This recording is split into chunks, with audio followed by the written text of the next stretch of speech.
Life has a rhythm, a flow and a wisdom that is far beyond our understanding. We as human beings tend to measure everything by the ticking of the clock, by the flipping of calendar pages, and by the milestones we expect to achieve at a certain age or in a certain order. Yet life is not a machine that follows our deadlines. It is a river that flows in its own way, guided by forces that are often invisible to us.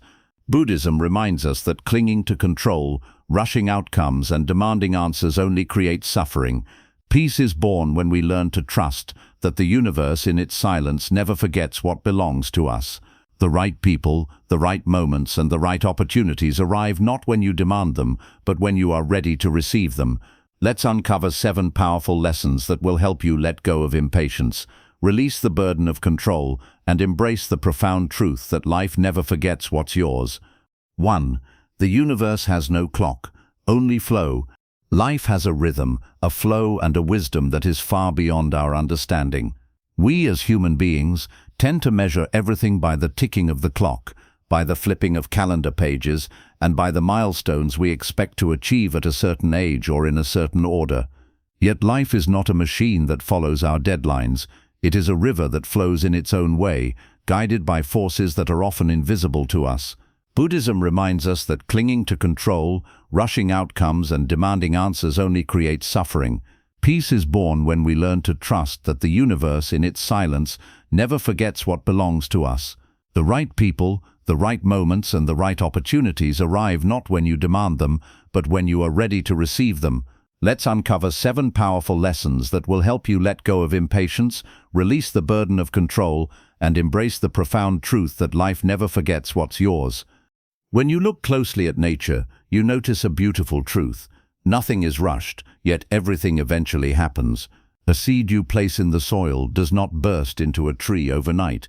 It quietly rests, slowly sending roots into the earth before a small green shoot appears. That little sprout then grows leaf by leaf, branch by branch, until one day it stands tall and strong.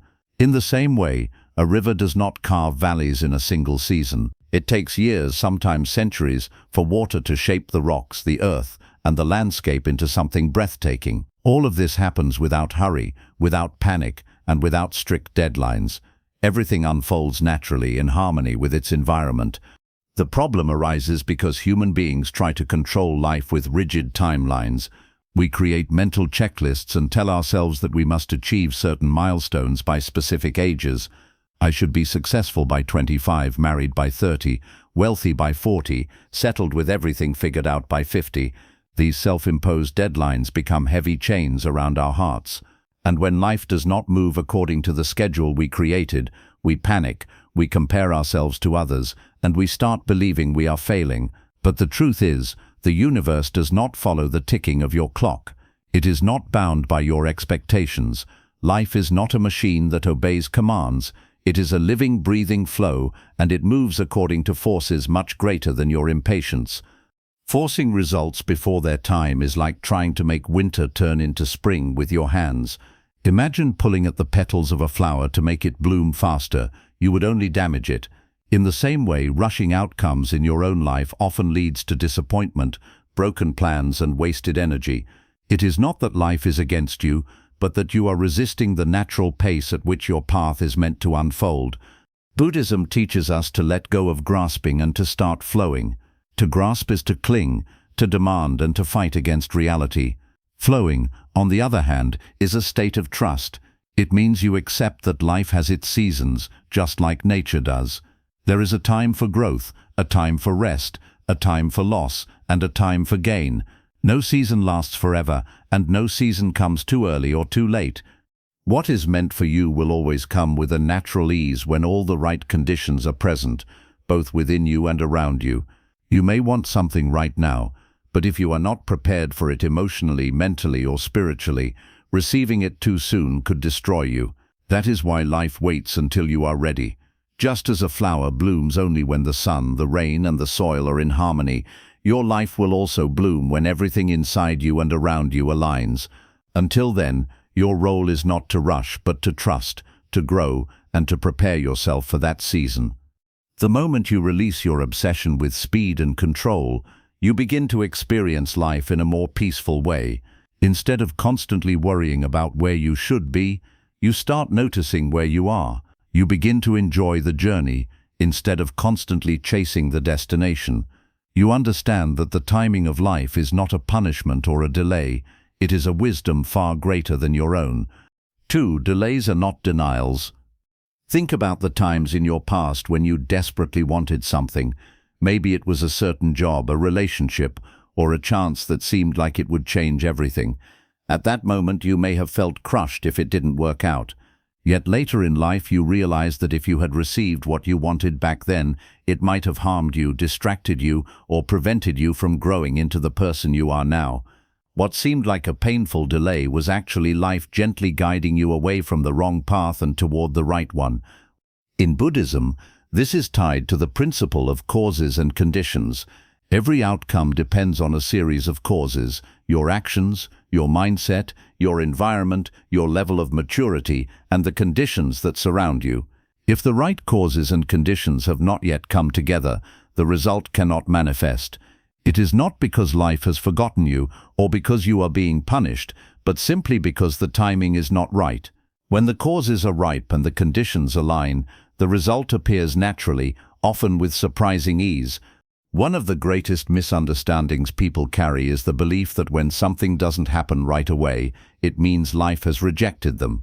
If a goal takes longer than expected, if a relationship doesn't work out, or if an opportunity slips away, we quickly conclude that we have failed, that we are unlucky, or that life is unfair. But Buddhism teaches a very different perspective. What feels like a delay is not always a denial. It is often protection, preparation, and alignment. Delays can also be seen as life's way of training you. Imagine asking for strength but receiving challenges instead. Imagine asking for wisdom but experiencing struggles that force you to reflect. Imagine asking for love but being placed in solitude first, so you can learn to love yourself. These delays are not punishments. They are the hidden answers to your prayers. Life doesn't always give you what you want immediately, but it gives you what you need in the right order, so that when your desire finally arrives, you are capable of handling it with grace. Patience during delays also builds resilience. When everything comes easily and quickly, you never develop the endurance to face challenges.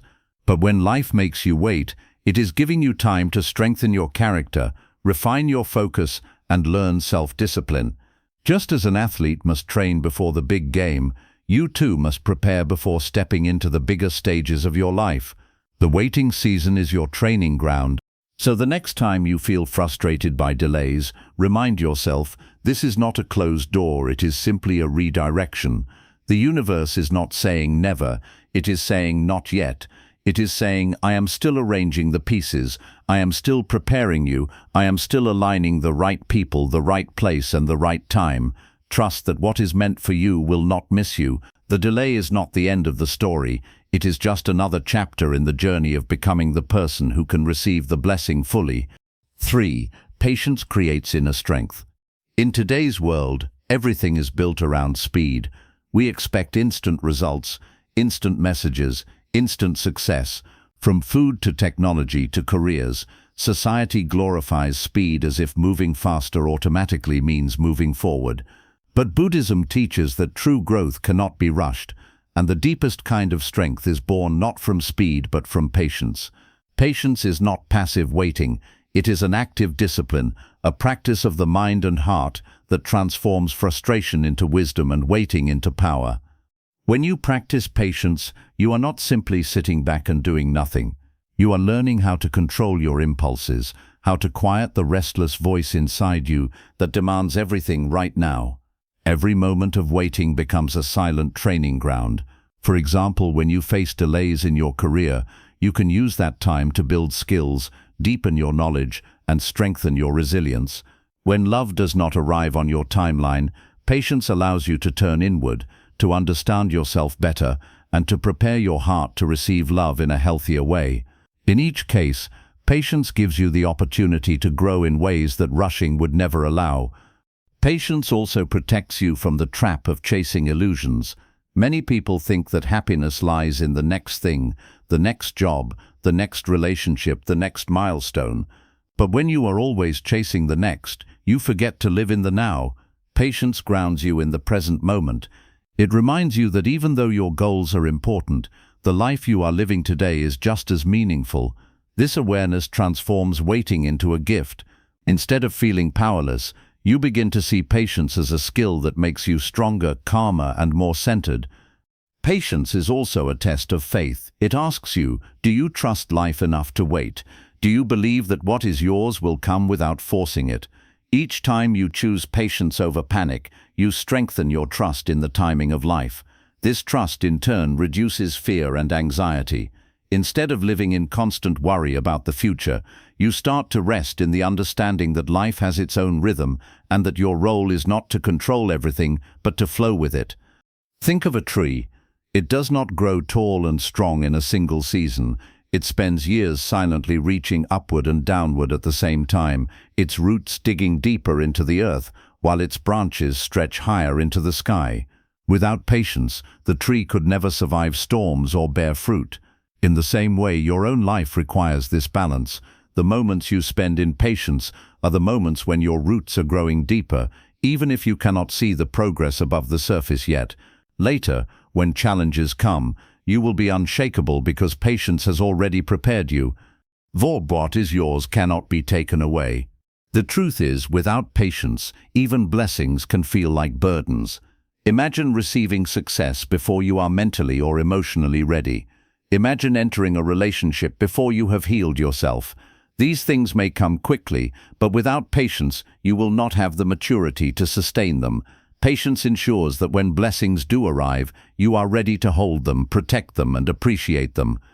So patience is not weakness, it is silent strength. It is the ability to endure without breaking, to wait without losing hope, to move through seasons of uncertainty with dignity. A patient heart is a powerful heart because it cannot be controlled by fear or shaken by delays.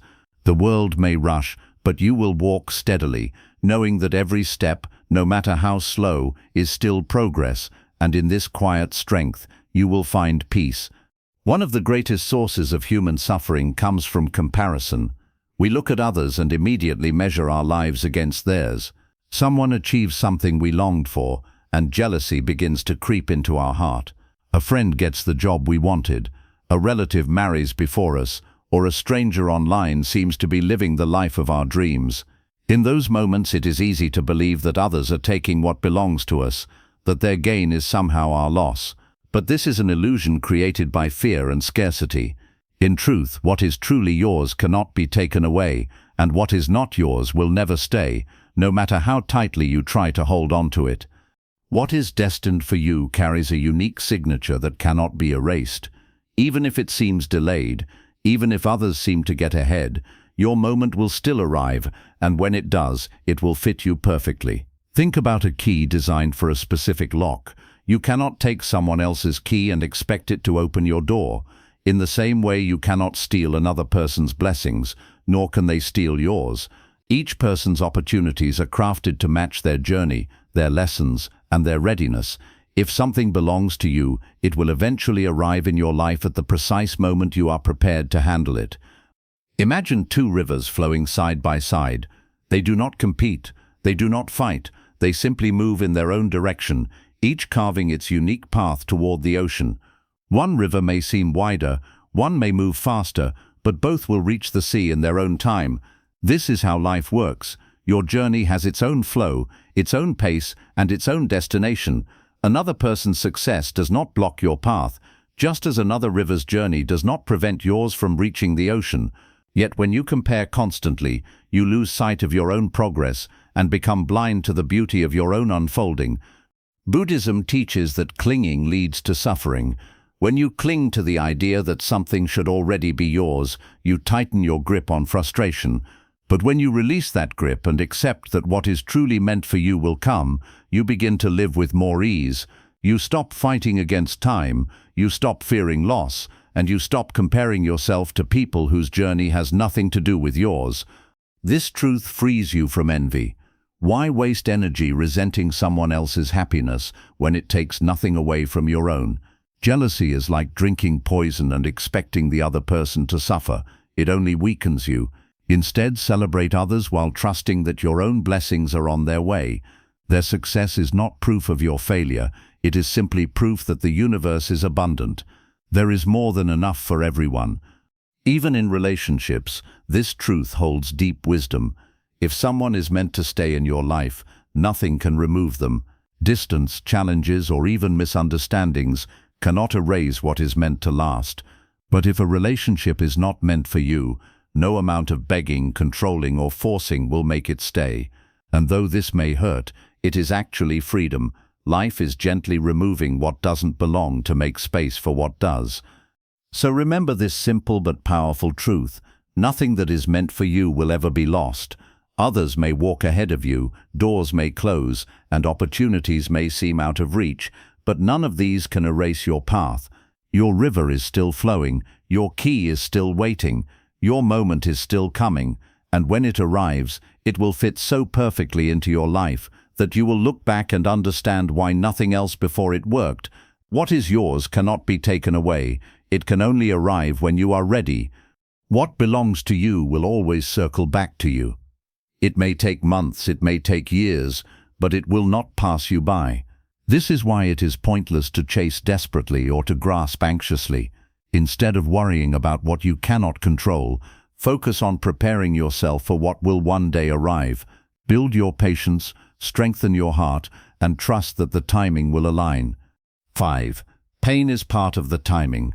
Think about the soil of the earth. For it to be fertile enough to nourish new seeds, it must first be broken, turned over, and exposed. Farmers plow the ground, tearing apart its surface so that it can welcome new life. Without that disruption, no seed could take root, and no harvest could grow. In the same way, your heart and your life often need to be broken open before they can hold the blessings you seek. Pain plows through your illusions, through your attachments, and through your false sense of control. It makes you humble, it makes you aware, and it makes you ready to grow in ways comfort never could. When people think about blessings, they often imagine joy, comfort, and ease. They believe that if something is truly meant for them, it should come without difficulty, without obstacles, and without struggle. Yet life, in its profound wisdom, does not work this way. Buddhism teaches that suffering is not a mistake in the path, it is an inseparable part of it. Pain is not an interruption to your story, it is one of the most essential chapters. Before life grants you the blessings you seek, it often requires you to endure storms, to walk through fire, and to experience losses that shake you to your core. At first, this seems cruel. Why should pain be necessary if happiness is the goal? But if you look deeper, you will begin to see that pain is one of life's greatest teachers, shaping you into the person who can truly receive and sustain what is meant for you. Imagine for a moment if life gave you everything you wanted, the very instant you desired it. On the surface it sounds wonderful, but in reality it would destroy you. You would never learn discipline, patience, or gratitude. You would never value what you received because you would not understand what it means to wait, to struggle, or to sacrifice. Pain ensures that when blessings do arrive, you will hold them with reverence instead of carelessness. You will know their worth because you have tasted the bitterness of their absence. Without darkness, you cannot recognize the value of light. Without hunger, you cannot appreciate the gift of food. Without heartbreak, you cannot truly understand the miracle of love. Pain gives blessings their meaning. This is why Buddhism speaks of suffering as a noble truth. Suffering is not just something to escape from, it is something to learn from. When you are in pain, it forces you to pause, to reflect, and to examine your life in a way that comfort never demands. In moments of ease, we rarely stop to question ourselves, but in moments of pain, everything comes to the surface, our fears, our attachments, our hidden weaknesses. Pain strips away illusions and reveals the truth of who we are. It shows us what we cling to, what we fear to lose, and where our strength is lacking. And through that revelation, it offers us the chance to grow. Think of the people in your life who inspire you the most, the ones who seem strong, wise, and deeply compassionate.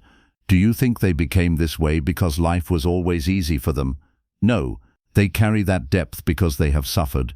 They have endured heartbreak, loss, failure, and disappointment. They have walked through pain and emerged transformed. Their compassion comes from knowing what it feels like to hurt. Their wisdom comes from surviving mistakes. Their strength comes from enduring storms that others could not imagine. Pain carved them into who they are. Your own pain is doing the same. You may not see it while you are in the middle of it, but every hardship is preparing you for something greater. That rejection you faced may be building resilience for the opportunity that is still coming. That heartbreak may be preparing your heart to love with greater depth. That failure may be teaching you lessons you could never learn in success. Every painful experience is a tool that life uses to refine you, to stretch you, and to make you capable of handling what is meant for you. When pain enters your life, your first instinct may be to resist it, to ask why me, or to believe that you are being punished. But what if you changed your perspective? What if instead of seeing pain as an enemy, you saw it as a teacher? What if you trusted that pain was part of your preparation? Imagine how differently you would endure it. Instead of breaking down in hopelessness, you would begin to ask, what is this teaching me? How is this shaping me? What strength is being built in me through this struggle? This shift in perspective does not erase the pain, but it transforms how you carry it. The timing of life is inseparable from pain. Blessings do not arrive in isolation. They arrive after you have been prepared by difficulty. Think of a blacksmith forging a sword. The metal is not strong when it is first shaped. It must be placed into fire, beaten and cooled again and again until it becomes sharp and unbreakable. If the blacksmith skipped the fire, the sword would be weak and useless. In the same way, if life skipped your pain, you would not be strong enough to handle your blessings. The fire is part of the timing. The fire is part of the process. Even great achievements in history were born out of pain. Spiritual teachers, philosophers, and leaders who influenced the world were almost always shaped by immense struggles. The Buddha himself left his palace of luxury and walked through years of hardship before reaching enlightenment. Without the suffering he witnessed in the world, he would not have sought the path to liberation. Without his own sacrifices and struggles, his teachings would not carry the weight of lived truth. Pain was not separate from his awakening. It was part of the timing that made his awakening possible. Your story is no different. If you are going through pain right now, it may be because life is preparing you for something you cannot yet see. The blessings you long for may be waiting on the other side of your current struggle. But before you can hold them, life is ensuring that you are strong enough, wise enough, and humble enough to keep them. This is why trusting the timing of life is so important. Pain is not proof that you are forgotten. It is proof that you are being shaped. Sometimes the pain itself is the blessing, not because suffering is enjoyable, but because it pushes you to grow in ways you never would otherwise. Without loss, you might never learn how precious people are. Without failure, you might never discover your true resilience. Without hardship, you might never develop compassion for others who suffer. Pain has the power to turn you into someone who not only survives, but who can inspire others with your survival. So when you find yourself in seasons of pain, remember this: it is not wasted, it is not meaningless, it is part of your timing. The same way a caterpillar must endure the darkness of the cocoon before it can fly as a butterfly, you too must endure seasons of struggle before you can rise into your next chapter. Do not curse the pain, learn from it. Do not resist the struggle, trust it. For one day you will look back and realize that your greatest blessings were not the ones that came easily, but the ones that arrived after pain had made you strong enough to hold them. 6. Trust is the antidote to anxiety. Life never forgets what is yours, but before you can receive it, life ensures that you are ready, and readiness almost always requires pain. Trust this process, trust this timing. For just as storms nourish the earth, pain nourishes the soul, and just as the sun always returns after the storm, blessings always arrive after the struggle. Anxiety is one of the greatest thieves of peace in our modern world. It creeps into our thoughts, it tightens our chest, and it whispers questions that never seem to stop. What if I fail? What if it never happens? What if I miss my chance? What if life forgets me? These questions circle in the mind like restless birds, never settling, never allowing us to rest. And yet most of the things we fear never come to pass. The energy we spend worrying often serves no purpose other than to weaken us. Buddhism teaches that the root of this endless anxiety is clinging, our desperate attempt to control what cannot be controlled, and the antidote to this storm of anxiety is trust. To trust is not to sit back in laziness, nor is it to abandon effort. Trust is the ability to work diligently while releasing your attachment to the outcome. It is the quiet understanding that what is meant for you will arrive, and what is not meant for you will pass, no matter how much you try to force it. This is why trust is so powerful. It cuts through the endless cycle of worry, because you no longer need to know how or when. You simply know that life has its rhythm, and that rhythm will never forget you. Think about how a farmer plants seeds. He waters them, protects them, and cares for them, but he does not dig them up every day to check if they are growing. If he did, he would only damage the process. Instead, he trusts that in time, under the right conditions, those seeds will sprout. Life requires the same kind of faith. When you plant the seeds of effort, discipline, and integrity, you must trust that they will grow into something valuable. If you spend your days consumed by anxiety, constantly checking, doubting, and worrying, you are no different from the farmer destroying his own field by digging it up again and again. Trust allows the seeds of your life to grow without interference. When you live without trust, anxiety takes over. It convinces you that you must control everything: your career, your relationships, your future, even the actions of others. But control is an illusion. You cannot control the passing of time. You cannot control the hearts of others. You cannot control every circumstance that comes your way. And so the more you try to control, the more exhausted and anxious you become, because you are fighting against reality itself. Trust is the release of this illusion. It is the wisdom to know what is within your power and what is not, and to let go of the rest. Imagine two students preparing for an exam. One spends his nights anxiously panicking, unable to sleep, constantly doubting himself. The other studies diligently, but when the night ends, he trusts that his effort will bear fruit. He sleeps peacefully, wakes refreshed, and walks into the exam hall with a steady mind. Both worked, but only one trusted. Which one do you think performs better? In the same way, anxiety never improves your outcome, but trust always strengthens it. Many people fear that if they let go and trust, nothing will happen. They believe that constant worrying keeps them motivated, that anxiety somehow ensures results. But the opposite is true. Anxiety drains your energy, distracts your focus, and leaves you weaker. Trust, on the other hand, strengthens you. It allows you to place your full attention on what you can do in the present moment, instead of wasting energy on imagined fears about the future. This is why trust is not passive. It is a powerful force that frees you to act with clarity and calm. Buddhism often uses the metaphor of water. When you grasp water too tightly in your hands, it slips through your fingers. The harder you hold, the more you lose. But if you simply cup your hands gently and trust, the water remains. Anxiety is the tight grip. Trust is the open hand.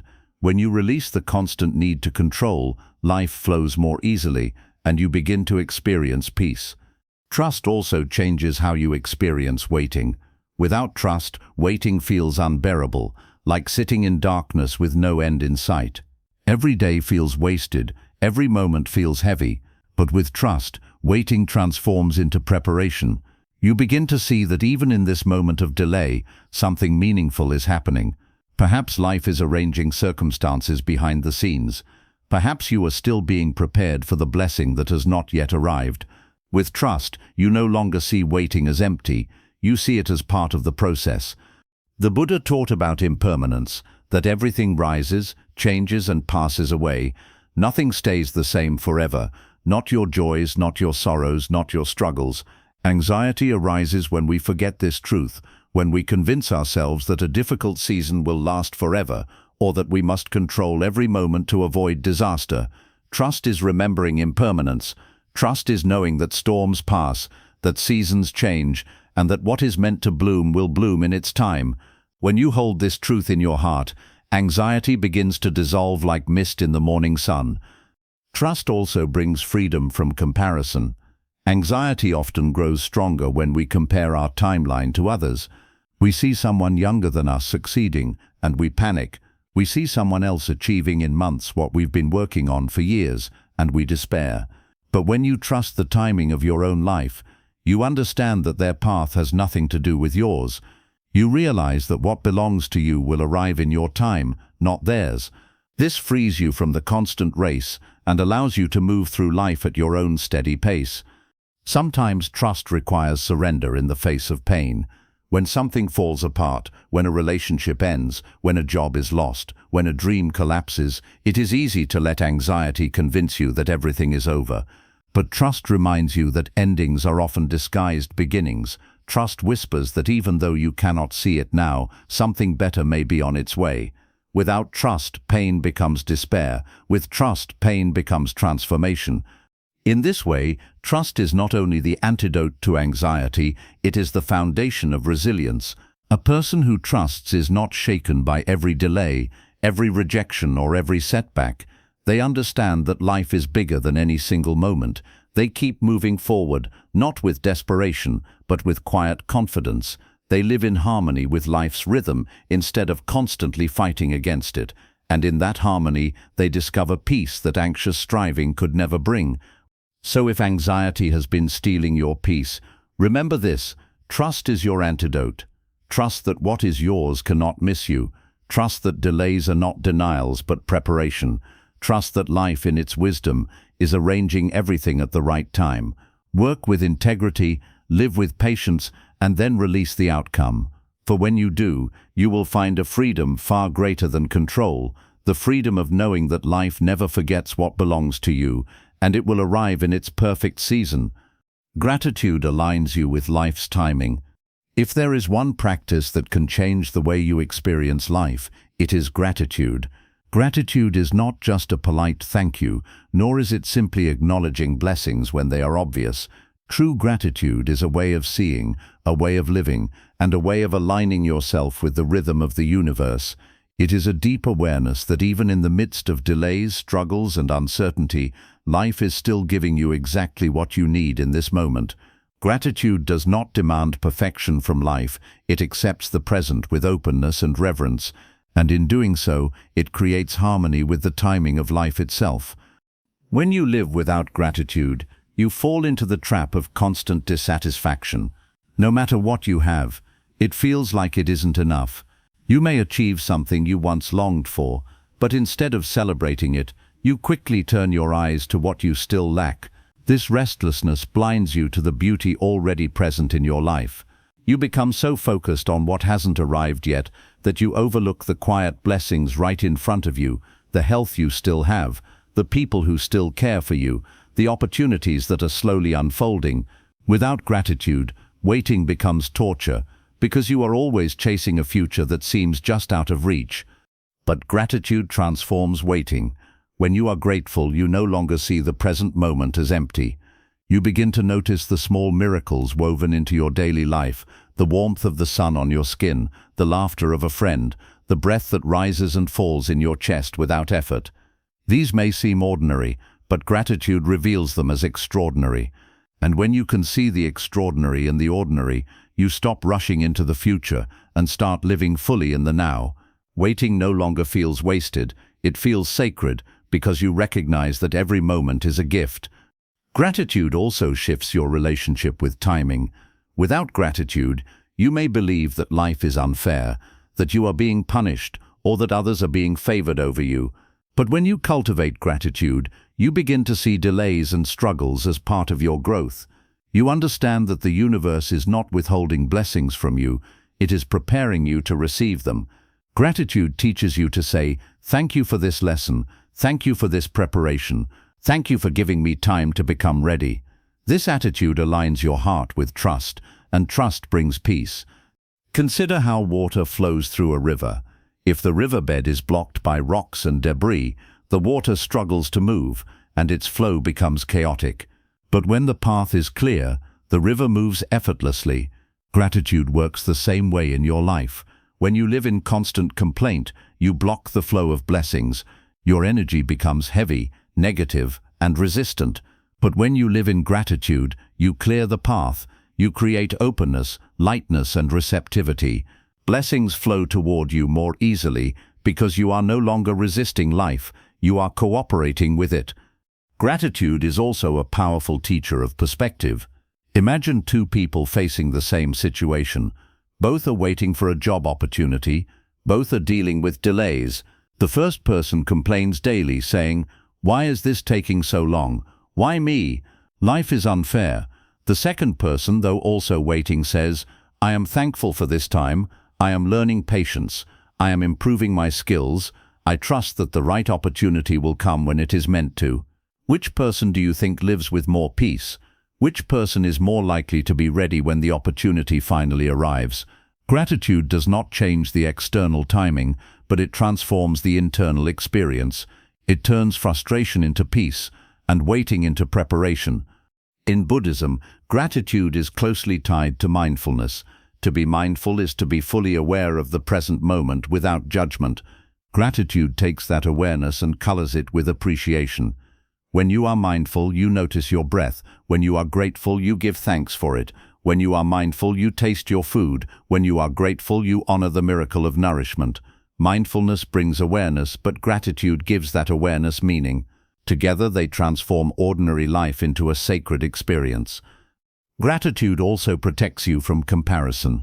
When you constantly look at what others have, you risk falling into envy and resentment.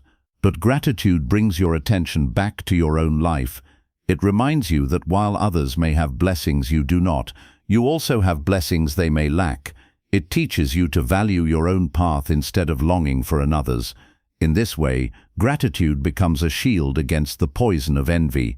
It keeps your heart light and your energy focused on your own growth. Even in moments of pain, gratitude has a role. This may seem difficult to accept. How can one be grateful when suffering? Yet gratitude does not mean pretending pain does not exist. It means acknowledging that even in suffering, there are still reasons to give thanks. You can be grateful for the lessons pain is teaching you, for the strength it is building, for the compassion it awakens in your heart. You can be grateful that even though you are hurting, you are still alive, still breathing, still capable of healing. Gratitude does not erase pain, but it softens it, it gives it meaning, it allows you to endure with dignity. Think of the sun and the rain. Without the rain, the earth cannot grow. Without the sun, it cannot flourish. Both are necessary, and gratitude allows you to embrace both. You begin to say, "I am thankful not only for the sunshine, but also for the rain, because together they shape the harvest of my life." This balance of gratitude creates peace in your soul, because you no longer resist life's seasons, you honor them. One of the most beautiful aspects of gratitude is how it multiplies blessings. When you appreciate what you already have, you naturally become more capable of receiving more. It is as if life says, "You are thankful for this gift, so you are ready for the next." Gratitude is proof to the universe that you are not blind to its generosity. And when life knows you will not take blessings for granted, it entrusts you with more. This is why grateful people often seem to live abundant lives. Their abundance is not simply material, it is emotional, spiritual, and relational, born from their deep appreciation for everything they already hold. When you practice gratitude daily, you begin to live in harmony with life's timing. Instead of demanding, "Why isn't it here yet?" you begin to say, "Thank you for what is already here, and I trust what is coming." This attitude creates a powerful alignment. You no longer push against the flow, you move with it, and in that movement you find that life often delivers blessings more smoothly and more abundantly than you ever imagined. So how can you cultivate this gratitude in practical ways? You can begin with simple practices. Each morning before rushing into the day, pause to reflect on 3 things you are thankful for. They do not need to be grand. They can be as small as a warm cup of tea, the roof above your head, or the breath filling your lungs. Each evening, reflect again. This daily rhythm rewires your mind to focus on abundance instead of lack. Over time, you will notice that your heart feels lighter, your perspective clearer, and your anxiety reduced. Another way is to shift your language. Instead of saying, "I have to," begin saying, "I get to." For example, instead of "I have to go to work," say, "I get to go to work and provide for myself." Instead of "I have to study," say, "I get to learn and grow." This simple shift trains your mind to see opportunities instead of burdens.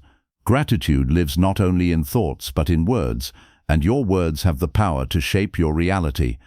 So remember this: the universe has perfect timing, and gratitude is the key that aligns you with it. The more you give thanks for what you already have, the more you prepare yourself for what is to come. Life never forgets what belongs to you, but gratitude ensures that when it arrives, you will be ready to see it, to hold it, and to cherish it fully. Above all, gratitude is a practice of presence. It invites you to stop waiting for happiness in the future and to find it in this very moment. You may still have goals, you may still be waiting for certain blessings, but gratitude reminds you that joy is possible now, and when you live with joy in the present, you align yourself more naturally with the blessings of the future. Gratitude is not only the final lesson, it is the thread that weaves all the others together. It teaches you to accept delays with peace, to endure pain with dignity, to trust the flow of life, and to celebrate your journey without comparison. Gratitude is the bridge between patience and trust, between suffering and peace, between waiting and receiving. Live with gratitude, and you will no longer chase life. Life itself will flow toward you, carrying with it everything that is meant to be yours. We have spoken about patience, trust, gratitude, and the flow of life, but there is one final key that brings them all together: acceptance. Without acceptance, patience feels like a burden, trust feels fragile, and gratitude feels forced. Acceptance is the soil in which all the other virtues grow. It is the quiet understanding that life does not always unfold the way you imagined, yet it is still unfolding exactly as it should.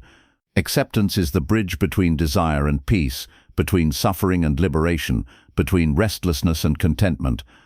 Acceptance turns timing into peace. Most of our suffering does not come from what happens to us.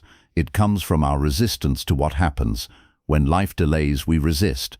When pain comes, we resist. When things do not go our way, we resist. That resistance creates inner tension, like pulling against a rope you cannot let go of. The more you pull, the more exhausted you become, and the rope burns your hands. Acceptance does not mean surrendering in defeat. It means loosening your grip, letting go of the rope and freeing yourself from unnecessary suffering. Buddhism teaches that clinging is the root of suffering. We cling to the idea that life should look a certain way, that timing should match our expectations, that outcomes should match our desires. When reality does not align with these clinging ideas, we suffer. But when we practice acceptance, we release those rigid demands. We allow life to be what it is, without constant resistance. This simple shift transforms suffering into peace. Consider a river again. If you fall into the current and fight against it, thrashing your arms, demanding that it flow in the opposite direction, you exhaust yourself and risk drowning. But if you accept the current, if you allow yourself to float, the river carries you gently forward. The current has not changed. Your relationship to it has. This is the power of acceptance. Life's current continues whether you resist or not. Acceptance allows you to stop exhausting yourself and instead move with the flow, trusting it will carry you where you are meant to be. Acceptance also helps you embrace impermanence. Life is constantly changing. People come and go, seasons rise and fall, joys and sorrows alternate like day and night. Without acceptance, impermanence feels terrifying. You cling to people, to moments, to circumstances, and when they inevitably change, you feel broken. But with acceptance, you learn to say, this too is part of the flow. Nothing stays forever, and that is okay. This mindset turns loss into growth and endings into beginnings. Instead of clinging to what must pass, you allow yourself to move gracefully into the next chapter. Acceptance is often misunderstood as passivity, as if it means giving up on dreams or resigning yourself to whatever happens. But true acceptance is not weakness, it is clarity. It is the wisdom to see what is in your control and what is not. You still pursue your goals with effort, but you accept that the timing and outcome are not entirely in your hands. You accept that sometimes life says not yet, and sometimes it says not this way. And instead of fighting reality, you adapt to it. That adaptation is strength, not weakness. Think about a person waiting for love. Without acceptance, they may fall into desperation, chasing relationships that are not right for them, forcing connections and breaking their own heart again and again. With acceptance, they say, I am open to love, I am ready for love, but I accept that it will arrive in its time. Until then, I will focus on becoming whole within myself. That acceptance protects them from chasing what is not meant for them, and when love does arrive, they are ready to receive it with peace rather than desperation. Acceptance is also the foundation of peace in relationships. Many conflicts arise not from what others do, but from our refusal to accept them as they are. We demand that people think like us, act like us, or love us in ways we imagine. When they do not, we feel betrayed or angry. But acceptance means letting others be who they are, even when it does not match your desires. This does not mean tolerating harm. It means releasing the illusion that you can control others. You accept that they have their own path, their own timing, and their own lessons. This frees you from endless disappointment and allows you to love more freely, without conditions. In your own life, acceptance turns delays into peace. When you accept that waiting is part of the process, you stop feeling cheated by time. You see that waiting is not wasted, it is part of the journey. Acceptance turns pain into strength. When you accept that suffering is a teacher, you stop asking why me and start asking what is this teaching me. Acceptance turns uncertainty into trust. When you accept that you cannot control the future, you stop panicking and start resting in the knowledge that life will unfold as it must. There is also a hidden strength in accepting your own limits. Many times anxiety and restlessness arise because we demand perfection from ourselves. We tell ourselves we must never fail, never struggle, never fall behind. But life will always humble you. No one is perfect and no journey is without mistakes. Acceptance teaches you to say, I am human, I am learning, I will stumble but I will also rise. This gentleness with yourself creates resilience, because instead of collapsing under the weight of failure, you accept it as part of growth. The great irony is that acceptance often accelerates growth. When you stop resisting, your energy is no longer wasted on fighting reality. Instead, it flows naturally into what matters: your effort, your growth, your preparation. Resistance delays you, but acceptance moves you forward. Consider the lotus flower, one of Buddhism's most powerful symbols. The lotus does not grow in clear water, it grows in mud. Its roots sink into the dirt, yet it rises toward the sun, blooming in beauty. If the lotus resisted the mud, if it refused to accept its environment, it could never bloom. But because it accepts where it is planted, it transforms mud into nourishment and emerges radiant. Your own life is no different. You may not be in perfect circumstances, but if you accept where you are and make peace with it, you can still grow, still bloom, still rise into beauty. Acceptance is the final seal of trusting life's timing. It is the moment you stop fighting, stop grasping, and stop demanding. It is the moment you open your hands and say, whatever comes, I welcome it. Whatever leaves, I release it. Whatever waits, I accept it. I trust that everything has its season, and I accept that I am exactly where I need to be right now. In that moment, you experience peace that anxiety cannot touch. When you live with acceptance, you become like a tree in the wind. The wind may blow strongly, storms may shake your branches, but because you bend instead of break, you endure. Acceptance is that bending. It does not stop the storms, but it allows you to survive them with grace. And when the storms pass, you are still standing, stronger than before. Silence holds the secrets of timing, so let acceptance be your companion. Accept the delays, accept the pain, accept the uncertainty, accept that you are human, still learning, still growing, and most importantly, accept the timing of your life, for life never forgets what belongs to you. When you stop resisting and start accepting, you finally discover the peace you have been searching for all along. In our restless world, silence is often treated as emptiness, as if nothing meaningful can be found in the quiet. We fill every moment with noise, music, chatter, scrolling through endless updates, because silence feels uncomfortable. Yet in Buddhism, silence is not emptiness but fullness. It is in silence that we begin to hear the wisdom of life. And if you are to trust the timing of your journey, you must also learn to sit in silence, Because silence holds the secrets of timing. Why is silence so powerful? Because silence slows you down. When you stop running, stop chasing, stop demanding constant stimulation, you finally create space to notice what is actually happening around you and within you. The universe is always whispering to us, but we cannot hear its voice if our mind is drowning in noise. In silence, you begin to see patterns you once ignored.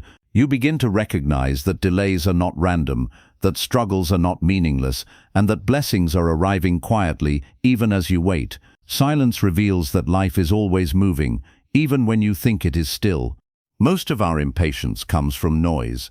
The world constantly compares your timeline to others. Social media screams, "Look how successful they are at 20. Look at their relationship, their wealth, their achievements."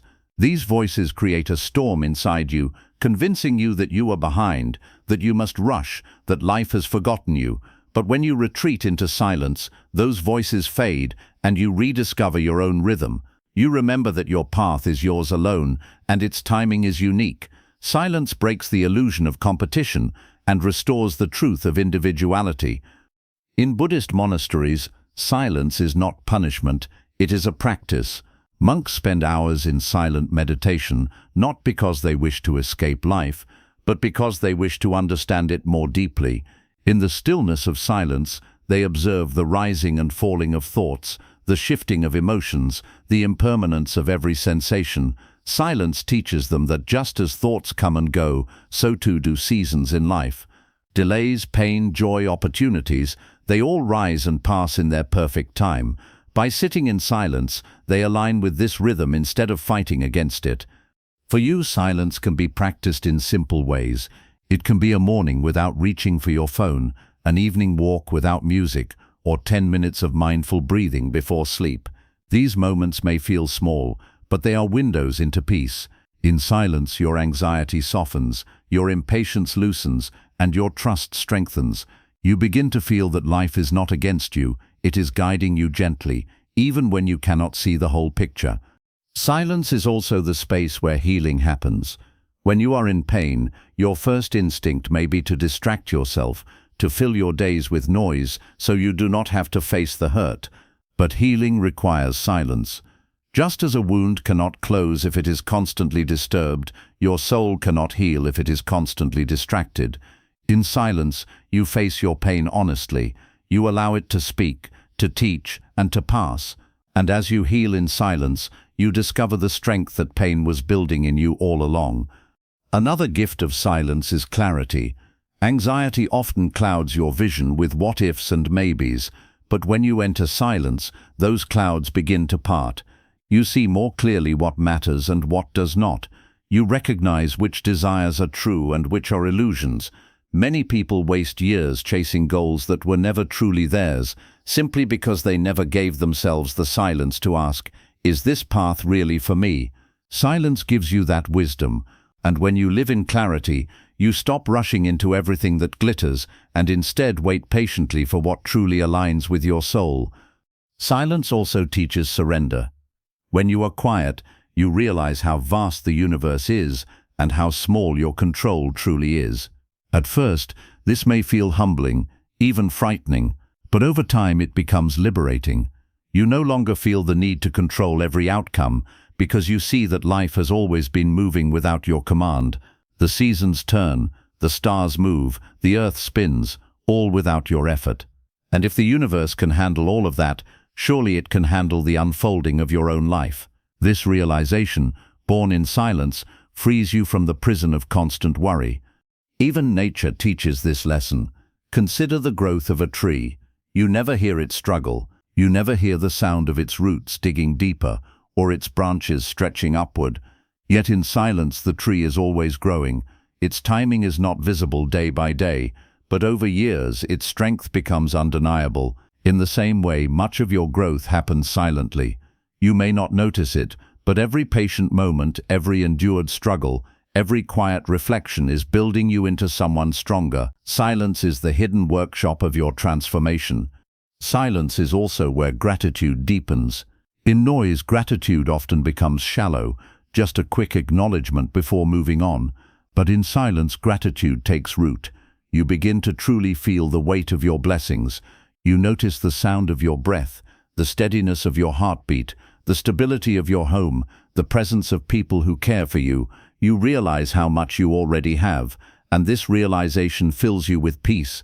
Gratitude born from silence is not fleeting, it becomes part of your soul. Perhaps the greatest secret silence reveals is that nothing is truly late. In silence, you realize that everything that has happened has led you exactly here. The delays, the failures, the heartbreaks, they were not mistakes, but parts of your unfolding. Silence teaches you to stop judging your life by the calendar and to start trusting it by the heart. It reminds you that the universe is not rushing, so why should you? Acceptance of silence is acceptance of timing. If you can sit quietly without demanding constant progress, you prove to yourself that you trust the process. You begin to say, even in stillness, I am moving. Even in silence, I am growing. Even in waiting, life is working for me. This perspective turns restlessness into peace. Every season of life has its purpose. In this way, silence becomes not just a practice but a way of living. You begin to carry silence with you even in busy moments. You may still work, still strive, still pursue your goals, but deep inside you carry a quiet trust. You no longer panic at every delay or collapse at every rejection, because silence has taught you that timing is wiser than impatience. Silence has taught you that what is yours will arrive, and that until then the stillness itself is a gift. So let silence become your teacher. Sit with it, walk with it, and carry it into your daily life. Do not fear its emptiness, embrace its fullness, for in silence you will discover the deepest secret of all, that life has always been working for you, that timing has always been perfect, and that what belongs to you is already on its way. Trust the silence, because it is in silence that life whispers, be patient, you are exactly where you need to be. Then comes summer, the season of expansion. The sun shines, plants grow tall, energy is high, and the world feels alive. In your journey, summer represents times of momentum, when your work bears visible results, when confidence rises, when blessings feel abundant. It is tempting to think summer will last forever, but seasons always change. The lesson of summer is gratitude, to appreciate abundance while it is here, to use your energy wisely, and to avoid arrogance. For just as crops can wither under too much sun, success can fade if you forget humility. If there is one truth that can release you from endless frustration, it is this: life moves in seasons. Just as the natural world has spring, summer, autumn, and winter, your journey also unfolds in cycles. Each season has its role, each stage has its wisdom, and each moment carries a purpose, even if you cannot see it yet. To trust the timing of life means to honor the season you are in without rushing into the next, because every season is shaping you in ways you cannot yet understand. Think about spring. It is the season of beginnings, of new growth, of energy rising after the quiet of winter. In your life, spring may be the times when opportunities begin to appear, when new relationships form, when hope starts to bloom. Yet spring is fragile. Seeds sprout, but are still tender, easily broken if pressured too soon. In this season of beginnings, patience is essential. If you rush, you may trample what is still growing. The lesson of spring is to nurture, to water, to protect. It teaches you that big results come from small, consistent acts of care. Autumn follows with its own beauty. Leaves turn golden, harvests are gathered, and the air cools. Autumn in your life may be times of reflection, of reaping what you've sown, of letting go of what no longer serves you. It is not a season of beginnings, but of release. This season teaches that endings are not failures, they are preparation. Just as trees shed leaves not because they are dying, but because they are preparing for new growth, you too must sometimes release relationships, habits or dreams that are no longer aligned with your path. Autumn whispers, trust the letting go. It is not loss, it is transformation. The beauty of seasons is that none of them last forever. If you are in winter now, know that spring will return. If you are in autumn, trust that the release is making way for new beginnings. If you are in summer, remember to be grateful, for autumn will soon follow. And if you are in spring, Nurture carefully, for the fruits of summer are still to come. When you see your life through the lens of seasons, you no longer panic at delays or despair at endings, because you understand that everything has its time. And then comes winter, cold, still, and quiet. On the surface, it may look like nothing is happening. In your life, winter represents seasons of waiting, of silence, of struggle. These are the times when progress feels invisible, when opportunities seem scarce, when loneliness may weigh on your heart. Yet beneath the surface, roots are growing deeper, soil is being nourished, and unseen preparation is taking place. Without winter, spring would never arrive. Winter is not a punishment, it is rest, gestation, and renewal.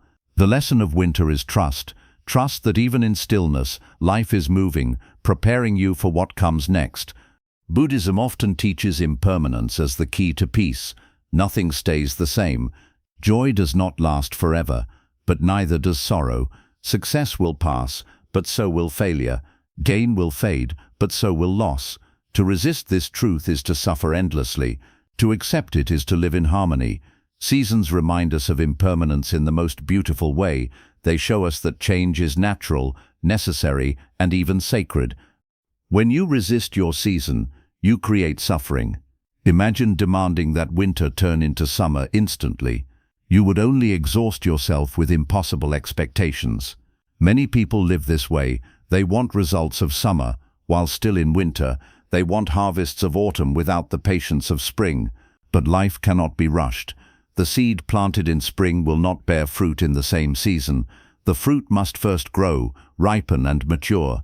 If you force it too soon, it is bitter. If you let it follow its timing, it becomes sweet. This is why trusting the timing of your life is inseparable from honoring its seasons. Every delay, every pause, every moment of struggle is not random. It belongs to a season that has its own work to do in your soul. Winter strengthens your roots, spring awakens your hope, summer expands your efforts, and autumn teaches you release. Together, these seasons build you into someone wiser, stronger, and more complete. Think of your own past. There were times when you felt stuck in winter, convinced nothing was happening. Yet looking back, you can see how those winters prepared you, how they gave you strength, patience, or clarity that you later needed in spring and summer. There were times of autumn when you had to let go, even when it hurt, and later you realized those endings made space for new beginnings. Every season left its mark, and together they created the person you are today. When you honor your seasons, anxiety fades. You stop demanding that everything happen at once. You stop comparing your timeline to others, because you realize they may be in summer while you are in winter, or in autumn while you are in spring. Their season is not your season, and that is okay. The earth needs all its seasons, and humanity does too. Your only task is to live yours with trust.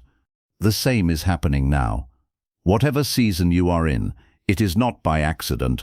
You are exactly where you need to be, learning exactly what you need to learn. Instead of resisting, embrace it. Ask yourself, what is this season teaching me? What can I nurture? What must I release? What must I trust? In these questions lies your peace. In this way, every season becomes sacred. None of it is wasted. Even the struggles of winter are sacred, because without them you would not appreciate the blossoms of spring. Even the endings of autumn are sacred, because without them new beginnings could not arrive. When you accept this, you no longer fear the changing seasons of your life. You welcome them, knowing that each has its purpose, each is moving you closer to your destiny, and each is part of the perfect timing of your path. So let this truth settle in your heart. Every season of your life has its purpose. Do not rush it. Do not resist it. Do not compare it. Live it fully. For life never forgets what belongs to you, and each season is preparing you to receive it. Trust the spring of beginnings, the summer of abundance, the autumn of release, and the winter of waiting. Trust that nothing is wasted, that everything is connected, and that timing is always perfect. In the rhythm of seasons, you will find peace. In the cycles of change, you will find wisdom. And in the trust of timing, you will find the freedom your soul has been longing for. The right people arrive when the time is right. One of the most challenging parts of trusting life's timing is learning to trust the timing of people, the relationships, friendships, mentors, and companions who enter and leave your life. We often become restless when the people we long for don't appear when we expect them, or when those we love leave us too soon. We question whether life is being cruel, whether destiny has forgotten us, whether we will forever walk alone. Yet Buddhism teaches that just as seasons have their time, so too do people. The right ones arrive not when you beg, not when you force, but when the moment is ripe for your soul's growth. Think about a garden. Each flower has its own season to bloom. You cannot force a rose to blossom in the dead of winter, nor can you demand that it stay forever once its time has passed. It arrives in its season, fills the garden with beauty, and then makes space for other flowers to take their turn. In the same way, people enter your life when you are ready to receive the lessons they bring. Some stay for a lifetime, others for only a season, but each has a role in shaping who you are becoming. When you resist this truth, you suffer. You may cling desperately to those who are leaving, trying to make them stay even though their role in your story is complete. Or you may grow impatient, longing for a soulmate, a mentor, or a companion who has not yet appeared. This restlessness blinds you to the wisdom of timing, but when you trust, you begin to see that the universe does not make mistakes. Those who are meant to walk with you will cross your path at the right moment, and those who are not meant to stay will drift away no matter how tightly you hold on. It is painful to let go, especially when your heart is attached. But letting go is not rejection. It is alignment. The universe removes people who no longer serve your growth, not out of cruelty but out of compassion.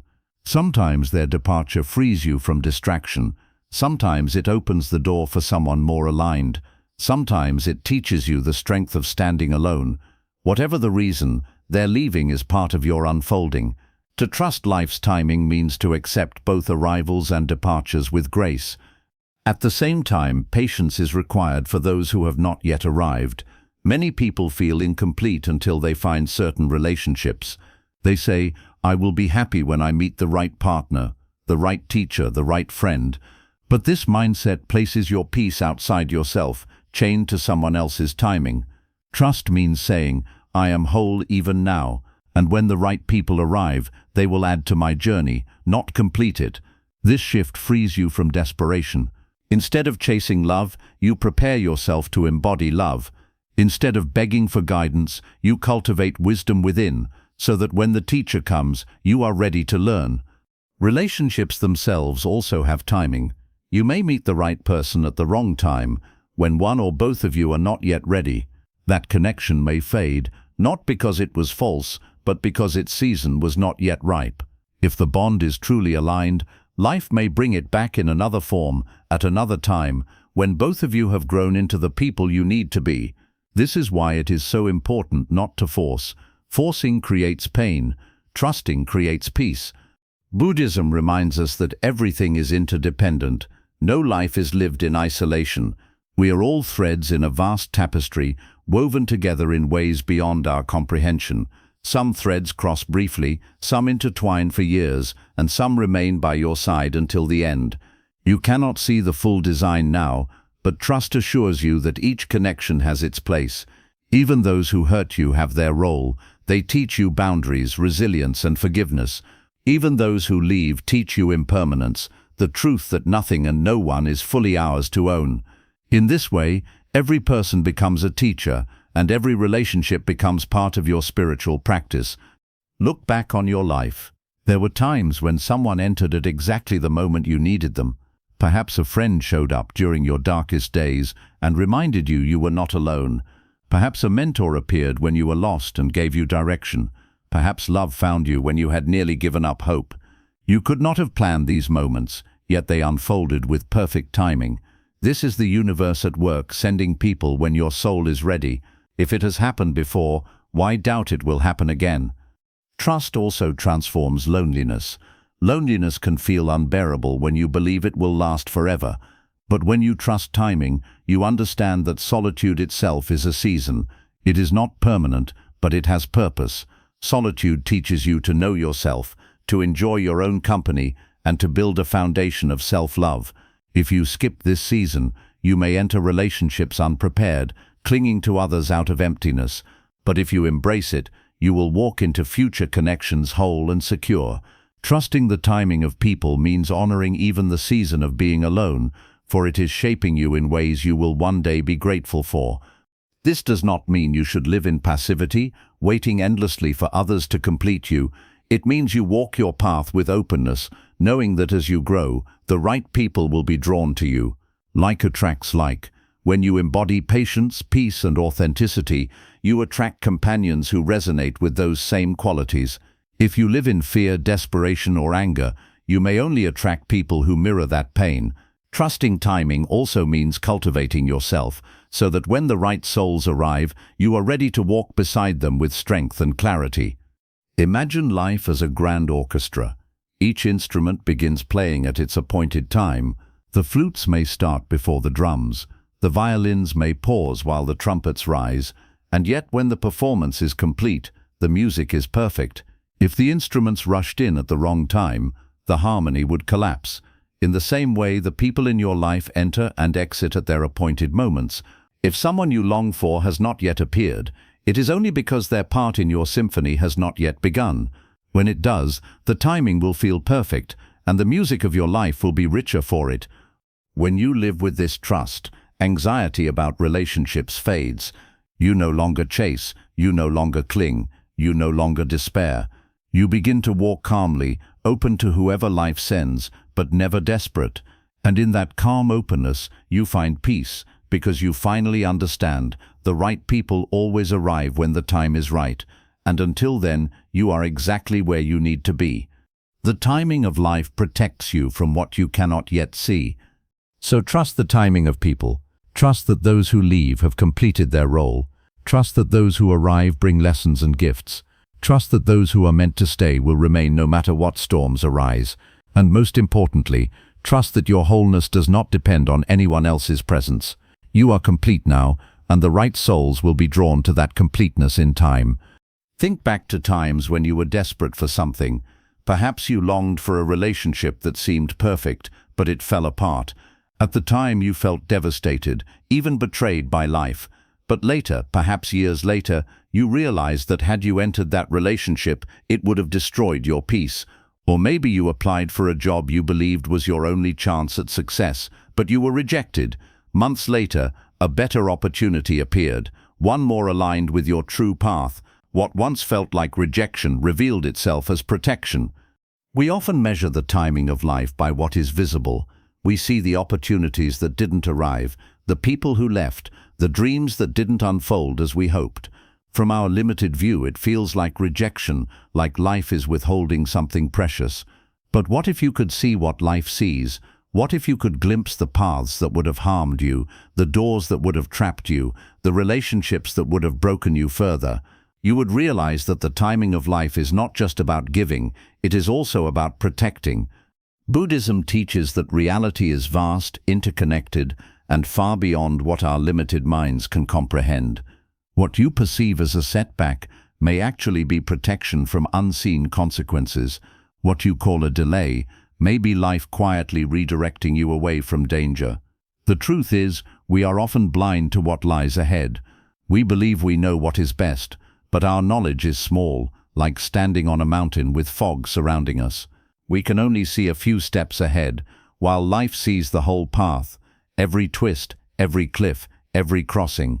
Trusting timing means trusting that the fog does not hide cruelty, but care. The universe has a way of removing what is not aligned with your destiny, even if you cling to it. In the moment, you see the loss, but you cannot see the harm that was prevented. Trusting timing means accepting that life knows what you cannot yet know. It means believing that the door closed, not because you were forgotten, but because you were shielded. This protective timing often shows itself through pain. Pain is the signal that something is shifting, that something is being taken away or withheld. At first it feels cruel because pain burns, but in time you begin to see that pain was life's way of pulling you out of something dangerous, like a hand pulling you back from stepping into fire. Pain interrupts your illusions and forces you to pause. And though you may curse it at first, one day you will bow to it in gratitude. Protection through timing also appears in silence. Sometimes nothing seems to move. You pray, you hope, you work, but the result doesn't come. This stillness feels like abandonment, yet in truth, silence is a shield. If life gave you what you wanted immediately, you might not have been ready, and it might have overwhelmed you. Stillness gives you time to grow strong enough to carry the weight of what is coming. Silence is not absence, it is preparation wrapped in protection. There is also the mystery of people. How many times have you wanted someone to stay but they left? How many times have you felt abandoned when you needed support? In the moment it feels like betrayal, but later you may see that their absence pushed you to grow, to rely on yourself, to find strength you didn't know you had. If they had stayed, you might have remained dependent, never discovering your own resilience. Life protected you by removing them, even though your heart could not understand at the time. Buddhism encourages us to accept impermanence, and protection is one of its gifts. Nothing lasts forever, and that includes harmful conditions. People, jobs, circumstances, they may leave, but often their leaving is what saves you. Impermanence does not mean cruelty, it means renewal. It means the universe is constantly reshaping your path, taking away what is not aligned so that what is aligned can arrive. Imagine walking through a forest. Some paths are blocked by fallen trees, forcing you to turn in another direction. At first you may curse the obstruction, believing it ruined your journey, but later you realize the blocked path would have led to a steep cliff. That detour saved you. This is what life does. It blocks certain roads not to harm you, but to protect you from dangers you cannot yet see. The timing of protection also applies to success. Sometimes you are held back from achievements because success too soon would crush you. Imagine being handed immense wealth without wisdom, fame without humility, or power without compassion. These things would not bless you, they would destroy you. Life protects you by delaying them until you are strong enough to hold them with grace. The waiting is not punishment, it is mercy. Trusting this truth changes how you see delays and denials. Instead of saying, "Why is life so unfair?"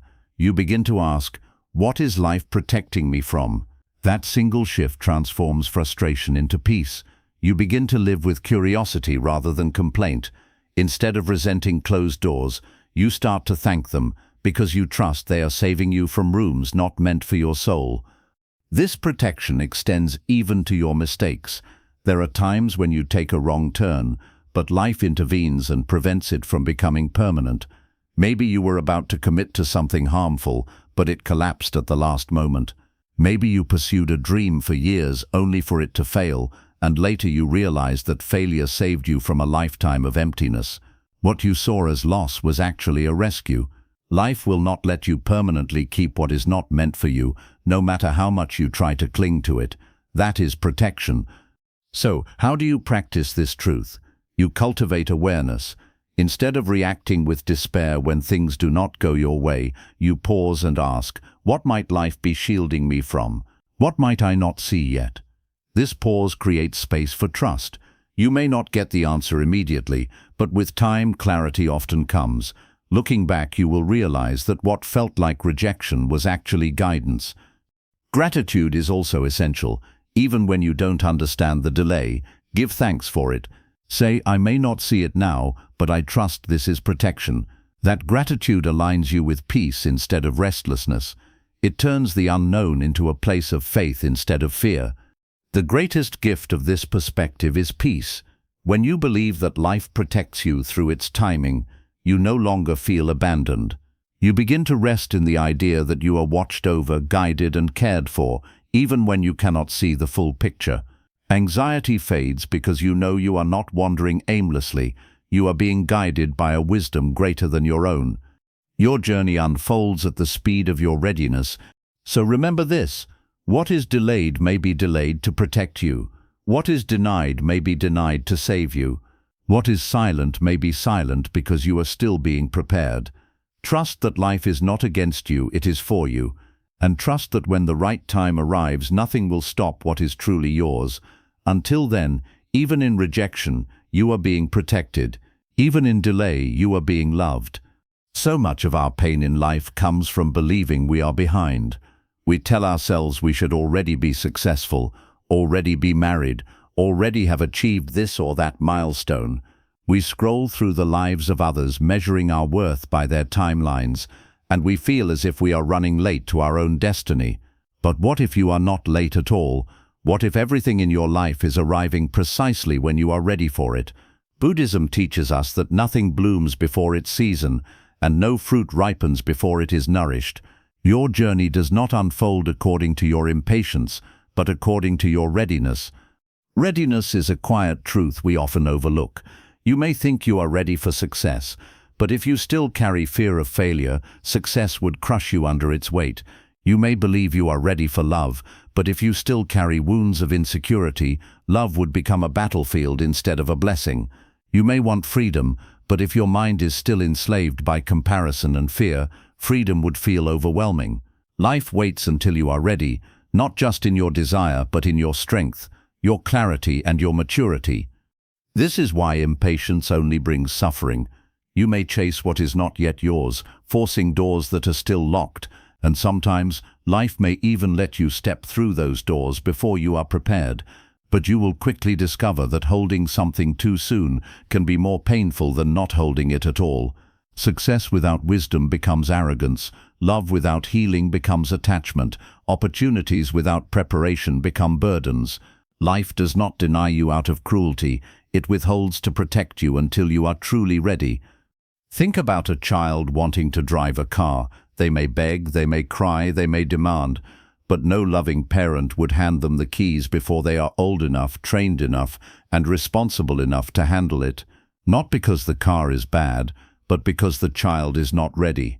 In the same way, the universe is a wise parent. It does not hand you blessings before you can carry them without destroying yourself. Readiness is the condition, and timing respects that condition. The path of readiness is often shaped through struggle. Every hardship you endure is preparing you for what is ahead. That job you lost may be teaching you resilience for a greater opportunity. That heartbreak may be teaching you self-respect for a deeper love. That delay may be teaching you patience for a blessing that will demand maturity. Each challenge is a lesson, chiseling away at your weaknesses and carving strength into your soul. From the outside, it looks like nothing is happening, but on the inside, you are being made ready. The seasons of waiting are therefore not wasted. They are training. Think of the bamboo plant. For years after it is planted, it shows almost no growth above ground. To the impatient eye, it looks like failure, but underground, its roots are spreading wide and deep, preparing to support its future height.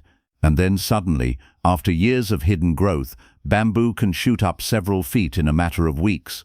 Your life may feel the same, silent for a time, invisible to others, but secretly preparing you for rapid growth when the season is right. Readiness also explains why comparison is meaningless.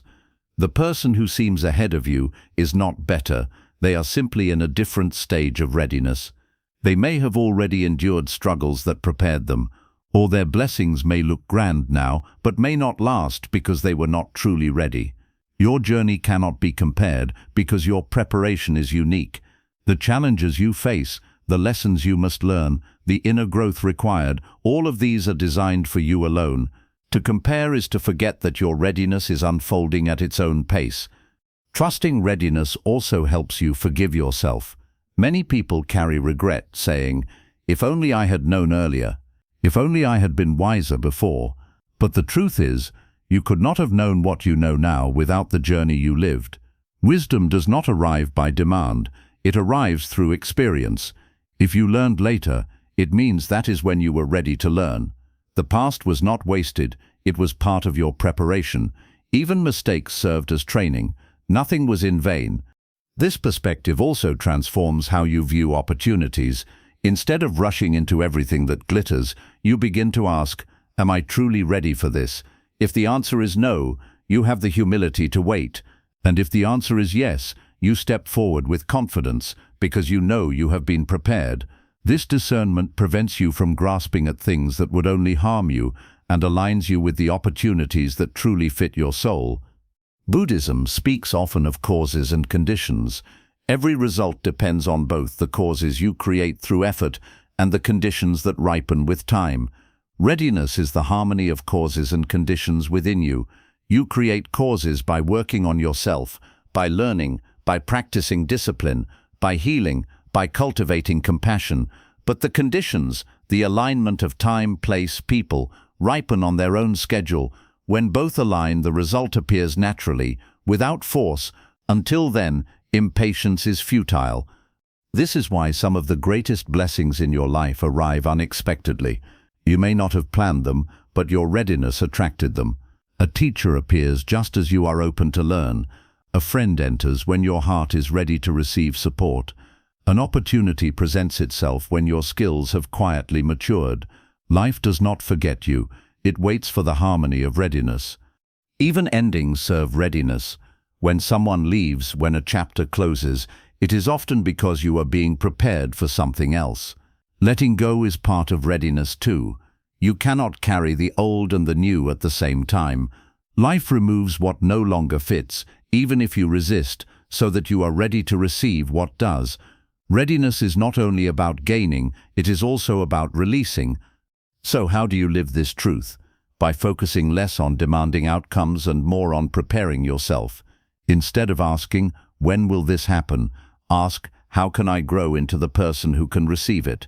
Instead of saying, "Why hasn't it arrived?" say, "What lesson is this delay teaching me?" Readiness is built not by waiting passively, but by using every moment to strengthen your mind, heal your heart, and align your actions with your values. The more you grow, the more naturally timing aligns. And when the time does come, you will see why it took so long. You will look back on the waiting, the pain, the struggles, and you will realize they were not detours. They were the training ground that made you ready. What once felt late will feel perfect. What once felt cruel will feel kind. What once felt meaningless will shine with purpose. The peace of this lesson is profound. Once you understand that your journey unfolds at the speed of your readiness, you no longer feel behind. You realize you are exactly where you need to be, learning exactly what you need to learn. The delays are not punishment, they are mercy. The struggles are not obstacles, they are preparation. The silence is not neglect, it is growth happening in secret. So breathe. You are not behind. You are not forgotten. Your journey is unfolding at the speed of your readiness. And life, in its quiet wisdom, is making sure that when your blessings arrive, you will be strong enough, wise enough, and grateful enough to hold them. Surrender opens the gates of perfect timing. There is a quiet power in the act of surrender. To most people, surrender sounds like defeat. It feels like giving up, like lowering your head in failure, like admitting weakness. But in the wisdom of Buddhism and in the deeper rhythms of life, surrender is not defeat, it is freedom. It is the moment you release the illusion that you can control every detail, and instead open yourself to the mysterious flow of existence. It is in surrender that you discover one of life's greatest truths. The timing of everything becomes clearer and gentler when you stop fighting and start allowing. We live in a world that constantly glorifies control. We are taught from a young age that if we work harder, think faster, and plan better, we can bend life to our will. And to some degree this is true. Effort is necessary, discipline is noble, responsibility is essential, but there is a limit. No matter how carefully you plan, there are always forces beyond your grasp. No matter how much you fight, life has its own rhythm that will not obey your calendar. Surrender does not mean abandoning effort. It means recognizing this limit and learning to bow with grace to what cannot be controlled. Consider the waves of the ocean. You can swim with them or against them. If you fight the tide, flailing your arms in resistance, you will exhaust yourself and risk drowning. But if you surrender to the rhythm of the waves, moving with their pull and release, they will carry you effortlessly toward the shore. Life is the same. When you fight its timing, demanding answers, forcing doors, or rushing what is not ready, you exhaust yourself in endless struggle. But when you surrender, when you allow life to move as it will, you discover that the current itself supports you. Surrender requires trust, and trust, as we explored before, is the antidote to anxiety. But surrender goes even deeper than trust. Trust says, "I believe things will work out." Surrender says, I no longer need to control how they work out. Trust is the seed. Surrender is the full bloom. Surrender is the point where you stop gripping the wheel of life so tightly and let the universe steer, knowing it sees roads you cannot. This does not mean you sit idle. A farmer still tills the soil, plants the seed, and waters the field. But once the work is done, he surrenders the outcome to nature. He does not scream at the sky demanding rain, nor does he pry open the earth to force the seed to grow. He does his part, and then trusts the unseen forces to do theirs. This is the balance of effort and surrender. Without effort, nothing begins. Without surrender, nothing ripens. Think of all the times in your past when life surprised you. You may have begged for one path, only to be given another that turned out far better. You may have thought a door closing was the end, only to discover it was the beginning of something greater. You may have resisted a loss, only to later realize it freed you for something aligned. At those moments, life's timing revealed itself as more intelligent than your own plans. If it happened before, why would it not happen again? Surrender also transforms pain. When something hurts, your first instinct may be to resist it, to demand it stop, to ask why. But resistance only magnifies the pain. It is like tensing your body against a storm. The wind cuts deeper, the rain stings harder. But if you surrender, if you allow the storm to pass through you, it loses much of its power. Pain may still be there, but it no longer defines you. Surrender allows you to feel it fully, learn from it, and let it move on. This is why in meditation practitioners are taught not to resist thoughts or feelings, but to observe them, to allow them to rise and pass. Surrender is not weakness, it is wisdom. Why is surrender so hard? Because the human mind clings to certainty. We want to know when, how, and in what form blessings will arrive. We want to guarantee outcomes, to protect ourselves from disappointment. But clinging creates suffering. The Buddha taught that attachment is the root of pain. When you cling to your own rigid timeline, you suffer every time life disagrees. Surrender is the release of that attachment. It is the moment you say, I am open to however this unfolds. I do not need to know the exact timing, because I trust that the timing itself is wise. Imagine standing at the edge of a forest path. You can only see a few steps ahead, and the rest is hidden in shadow. You may want to control every twist and turn, but you cannot. All you can do is take the next step, surrendering the rest to the path itself. You trust that as you walk, the way will reveal itself.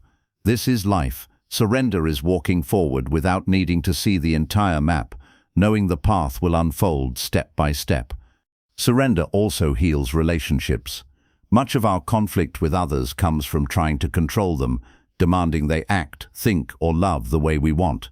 But people are not ours to mold. They have their own path, their own lessons, their own timing. When you surrender the need to control them, you free both them and yourself. You begin to love without chains, to care without ownership, to walk together without forcing. This kind of surrender deepens love instead of weakening it, because it replaces fear with acceptance. On a deeper level, surrender is a spiritual act. It is the recognition that you are part of something larger than yourself. The same intelligence that keeps the planets spinning and the stars burning is also guiding your life. You are not abandoned, you are carried by currents far older and wiser than you. When you surrender, you align yourself with that intelligence. You no longer see yourself as an isolated struggler, but as a participant in a vast, interconnected dance. But how do you practice surrender in daily life? It begins with awareness. Notice when you are clinging too tightly, when you are consumed by timelines, when you are panicked by delays, when you are furious at outcomes beyond your control. In those moments, pause, breathe, say to yourself, this too is part of the flow.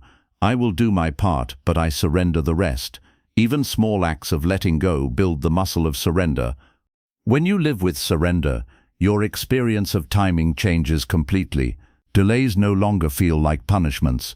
They feel like pauses written with wisdom. Endings no longer feel like betrayals. They feel like transitions into something new. Silence no longer feels empty. It feels full of preparation. Even rejection no longer feels cruel. It feels protective. Surrender changes the meaning of every moment, because you stop interpreting life through the lens of control and begin seeing it through the lens of trust. Surrender also teaches humility.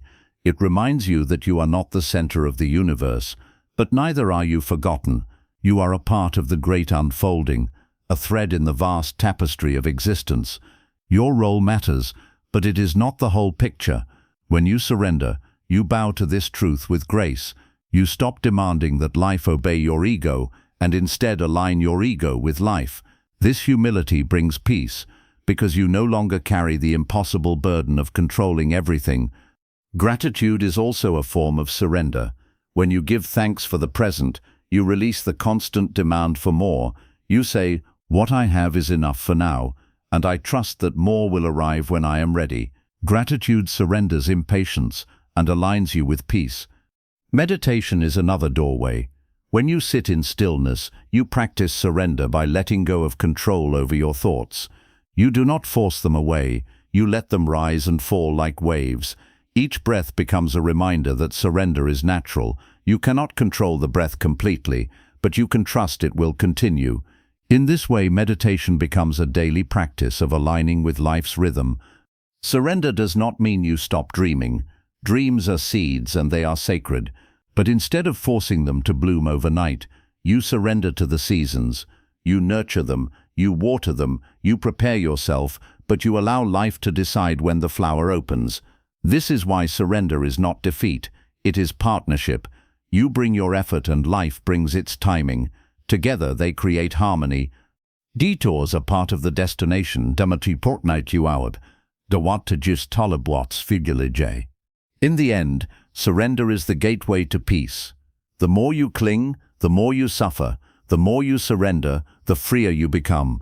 When you finally let go, you discover that life has always been carrying you, guiding you, preparing you. What belongs to you will always arrive, not when you scream for it, but when you are ready and the time is right. Until then, surrender, for surrender opens the gates of perfect timing. When you imagine the path of your life, you likely see it as a straight line. You set a goal, you envision the steps, and you expect to move forward in an orderly sequence from where you are to where you want to be. But life does not move in straight lines. It moves in circles, spirals, and winding paths that often feel confusing. You take turns you did not plan, you face delays you did not expect, and sometimes you find yourself far from where you thought you would be.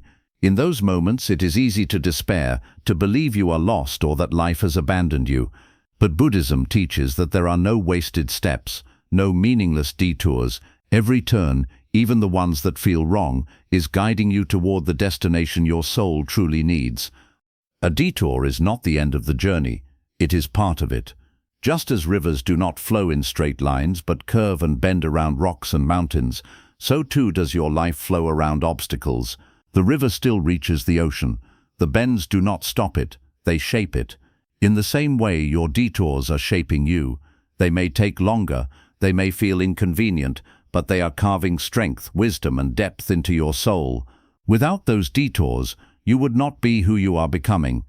Think of the times you thought you were lost, only to later realize you were being redirected. Perhaps you pursued a career path that ended abruptly, and at the time it felt like failure. But years later you discovered that the skills, the lessons, and even the hardships of that path prepared you perfectly for the opportunity that finally aligned. Or perhaps you endured a relationship that ended in heartbreak, and at first you felt broken, but later you realized that the pain had taught you resilience, self-worth, and clarity about what love truly means. That detour through heartbreak prepared you for a healthier, deeper connection. Detours are often the universe's way of protecting you. If the straight path you envisioned would have harmed you, life gently nudges you off course. From your perspective, it feels like failure. From life's perspective, it is mercy. You may not see it in the moment, but later you will look back and realize that if you had continued on your original path, you would have suffered far more. The detour saved you. Buddhism reminds us that clinging to fixed outcomes is a root of suffering. When you cling to the idea that life must unfold exactly as you planned, you resist the detours. You see them as enemies, as barriers. But when you let go, when you trust that even the detours belong, you begin to find peace. You start to see that every turn is a teacher. Some detours teach patience, others teach resilience, others teach humility. Together they prepare you for the destination, not the destination you imagined, but the destination your soul requires. Your own detours are doing the same. Every failed plan, every wrong turn, every delay is a hidden teacher. They reveal to you not just where to go, but also where not to go. They shape your character in ways straight lines never could. If life always gave you what you wanted immediately, you would remain shallow, untested, unprepared. The detours deepen you. They give you the wisdom to not only reach your destination, but to thrive when you arrive. The greatest journeys in history were never straight. The Buddha himself walked many detours before his awakening. He was born into luxury, lived in indulgence, then renounced it all for asceticism, nearly starving himself. Each of these extremes was a detour, teaching him what was not the way, until he discovered the middle path. Without those detours, he would not have found the truth. His enlightenment was not reached in spite of the detours, but because of them. Imagine climbing a mountain. The path rarely goes straight up. It winds around, sometimes even dipping downward before rising again. If you judged the journey only by the direction of your feet, you might think you were moving away from the summit. But if you trust the path, you see that every step, even the downward ones, is part of the climb. The detours are not wasted. They are the only way to reach the top without falling. Life is the same. What feels like backward movement is often the safest way forward. Detours also teach surrender. When plans collapse, you are forced to admit that you are not in full control. This humbling is painful, but it opens the heart to trust. You begin to see that your role is not to force the path into a straight line, but to walk it with openness, even when it curves. You start to ask not, "Why am I here?" but "What can this place teach me?" This question transforms frustration into wisdom. It turns confusion into growth. Some detours last for years. You may feel stuck in a season that makes no sense, circling around the same struggles, but even those long detours are not wasted. They are polishing you slowly, like water shaping stone. You may not notice the change day by day, but over time you become someone entirely new, someone stronger, softer, wiser, and when the path finally straightens, you will carry the treasures of all those years with you. Detours also reveal people you would not have met otherwise. Sometimes the wrong turn introduces you to the right companion, the right mentor, or the right teacher. If you had stayed on your imagined straight path, your lives would never have crossed. But because of the detour, you met exactly the person you needed. These encounters are not accidents, they are part of the timing.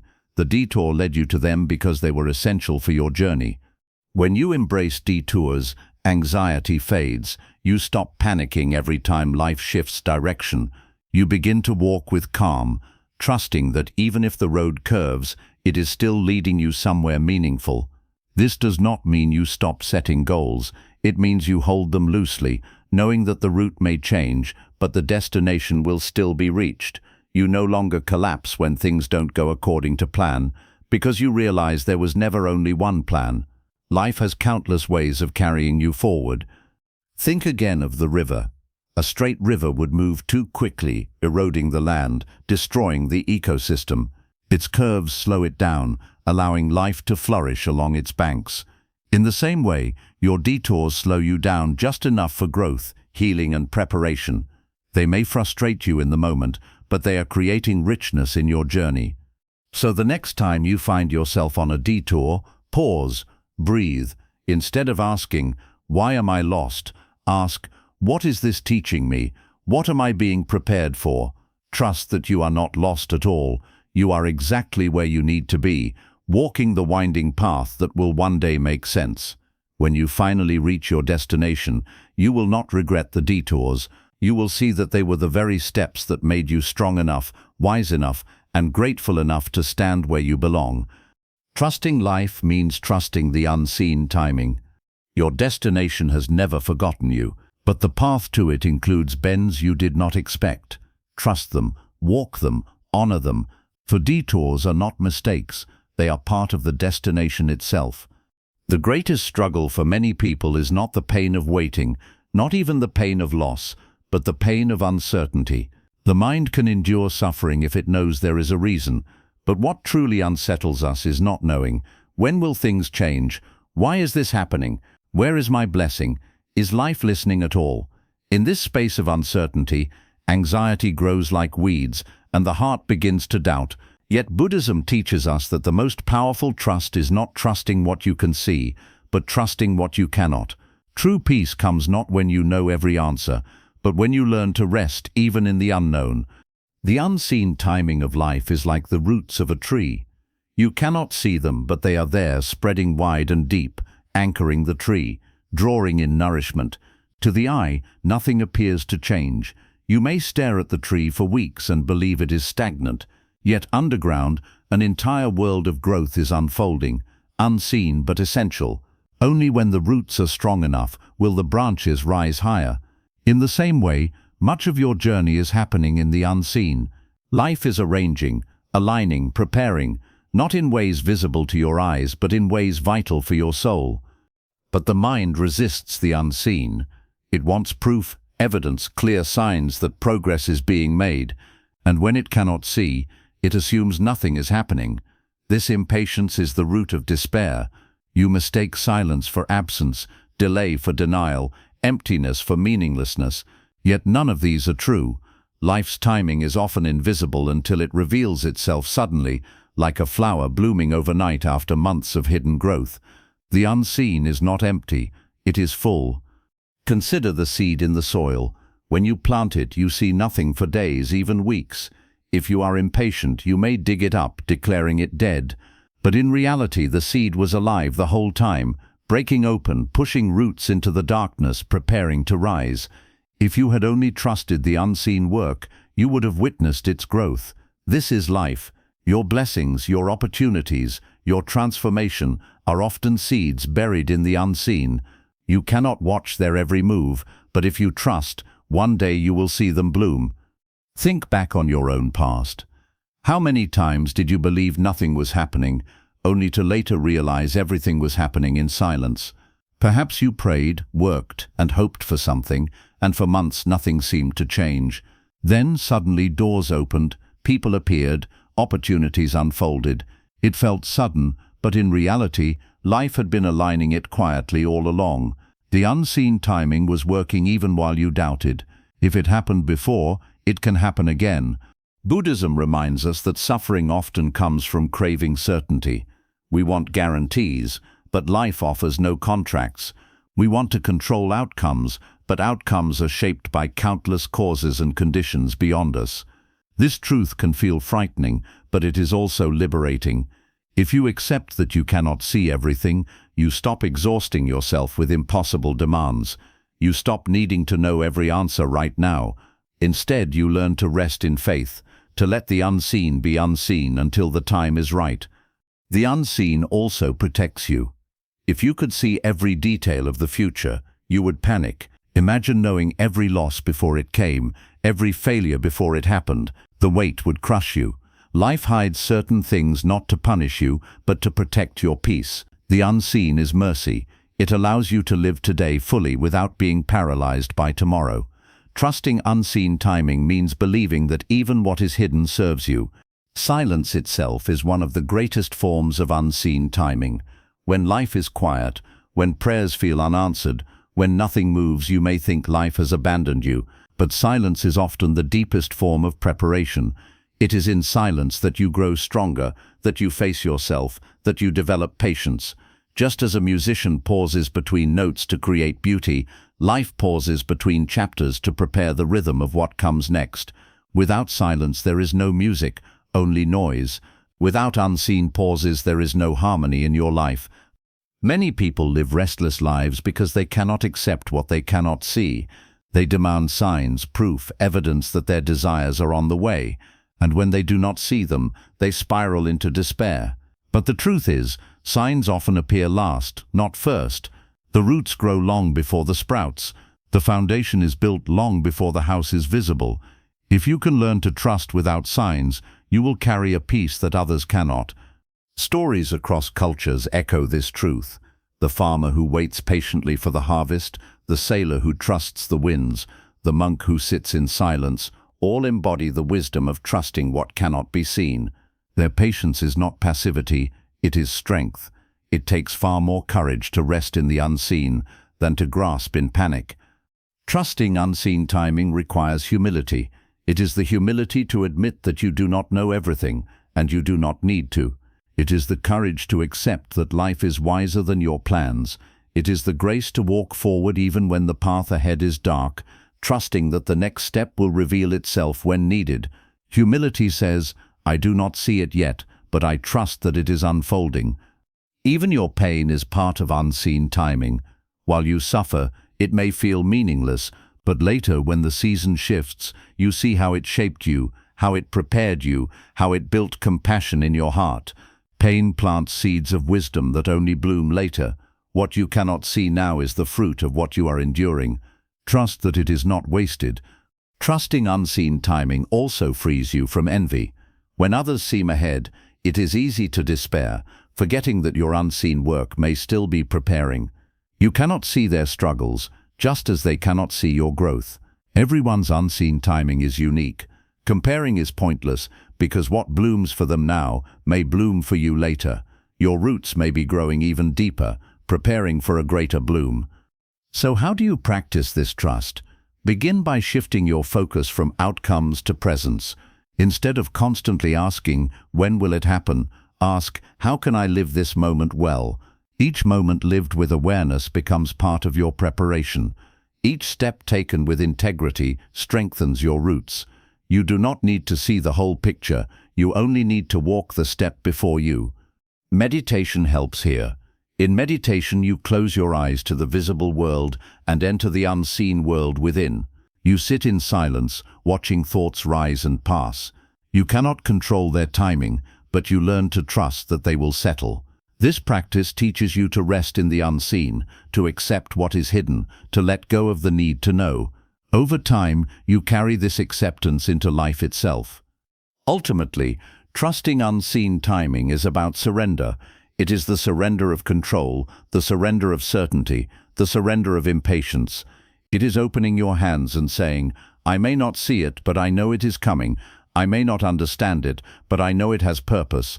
I may not feel it, but I know I am being guided. Gratitude also deepens your trust. When you give thanks not only for what you see, but also for what you cannot, you align yourself with peace. You say, I thank you for the blessings I do not yet see, for the doors quietly opening, for the paths being prepared. Gratitude makes even the unseen feel sacred. One day, the unseen will become seen. The roots will break the soil. The silence will turn into music. The closed door will reveal the open one. And when that day comes, you will realize that life had never forgotten you. It had been working all along, quietly, invisibly, faithfully. And you will look back and see that the unseen timing was not your enemy, but your greatest ally. So rest, even if you cannot see, trust, even if you do not know, believe, even if you feel forgotten, remember, the unseen is not empty. It is life, working in silence, preparing what is yours. Trust the unseen timing, for in that trust you will find a peace deeper than certainty and a strength greater than control. We are taught to see setbacks as failures. When something collapses, when a door slams shut, when a dream falls apart, our first reaction is despair. We think it's over. I have wasted my time. I am falling behind. We interpret setbacks as evidence that life is against us, that our efforts are in vain, that we are being punished. But Buddhism, and the wisdom of life itself, reveals something far deeper. Setbacks are not endings. They are beginnings disguised as loss. They are the quiet openings of a new chapter, even when your eyes are still full of tears from the last one. Setbacks are the hidden beginnings of your next chapter. Think of fire. It destroys, it consumes, it leaves behind ashes. To the untrained eye, the forest after fire looks ruined beyond repair. But within those ashes lie the nutrients that make the soil richer than before. Seeds that could never sprout in the shade of tall trees now find the sunlight they need to grow. The forest is not dead, it is being reborn. In the same way, your setbacks burn away illusions, attachments, and old chapters that no longer serve you. What looks like devastation is actually the preparation for renewal. Buddhism teaches impermanence. Everything rises, everything falls. Nothing is permanent, not success, not failure, not joy, not sorrow. When you understand this, setbacks no longer feel like cruel interruptions. They feel like natural rhythms. Just as waves rise and fall on the ocean, your life also moves in cycles of building and releasing, beginning and ending. Setbacks are not proof that you are cursed. They are proof that you are alive, that you are part of this great cycle. Many people resist setbacks because they shatter the illusion of control. We plan, we hope, we build, and then something crumbles. The job is lost, the relationship ends, the project fails. In those moments, it feels as if all progress has vanished. But progress is never lost. The lessons you learned, the skills you gained, the strength you built, these remain. The setback may erase the form, but it cannot erase the growth. Just as the fire destroys the trees but enriches the soil, setbacks remove the form but enrich your soul. Buddhism teaches impermanence. Everything rises, everything falls. Nothing is permanent, not success, not failure, not joy, not sorrow. When you understand this, setbacks no longer feel like cruel interruptions. They feel like natural rhythms. Just as waves rise and fall on the ocean, your life also moves in cycles of building and releasing, beginning and ending. Setbacks are not proof that you are cursed. They are proof that you are alive, that you are part of this great cycle. Look back at your own life. How many times did you think a setback was the end, only to later see it was a beginning? That breakup that shattered you made space for a healthier love. That failure that embarrassed you pushed you toward a better path. That rejection that crushed you freed you from a trap you didn't see. At the time, you could not recognize it, but with distance you realized that life was not destroying you, it was redirecting you. Every setback contained the seed of a new chapter. The problem is that while you are in the middle of a setback, all you can see is the ending. The new chapter is still hidden, and the mind panics. This is why trust is so vital. Trust says, I may not see it now, but I believe this setback is not the end. It is the start of something I cannot yet imagine. This trust transforms despair into patience. It allows you to walk through endings without collapsing, because you know that every ending is also a beginning. Imagine a caterpillar entering the cocoon. From the outside, it looks like death. The caterpillar disappears, wrapped in silence and darkness. If you judged by appearances, you would think the story was over. But inside the cocoon, a miracle is happening. The caterpillar is dissolving, transforming, preparing to become something it could never be before. Setbacks are cocoons. They feel like death, but they are transformation. You are dissolving, but only to be remade stronger, freer, more complete. This transformation is not comfortable. Setbacks hurt. They take away what you held dear. They shake your confidence.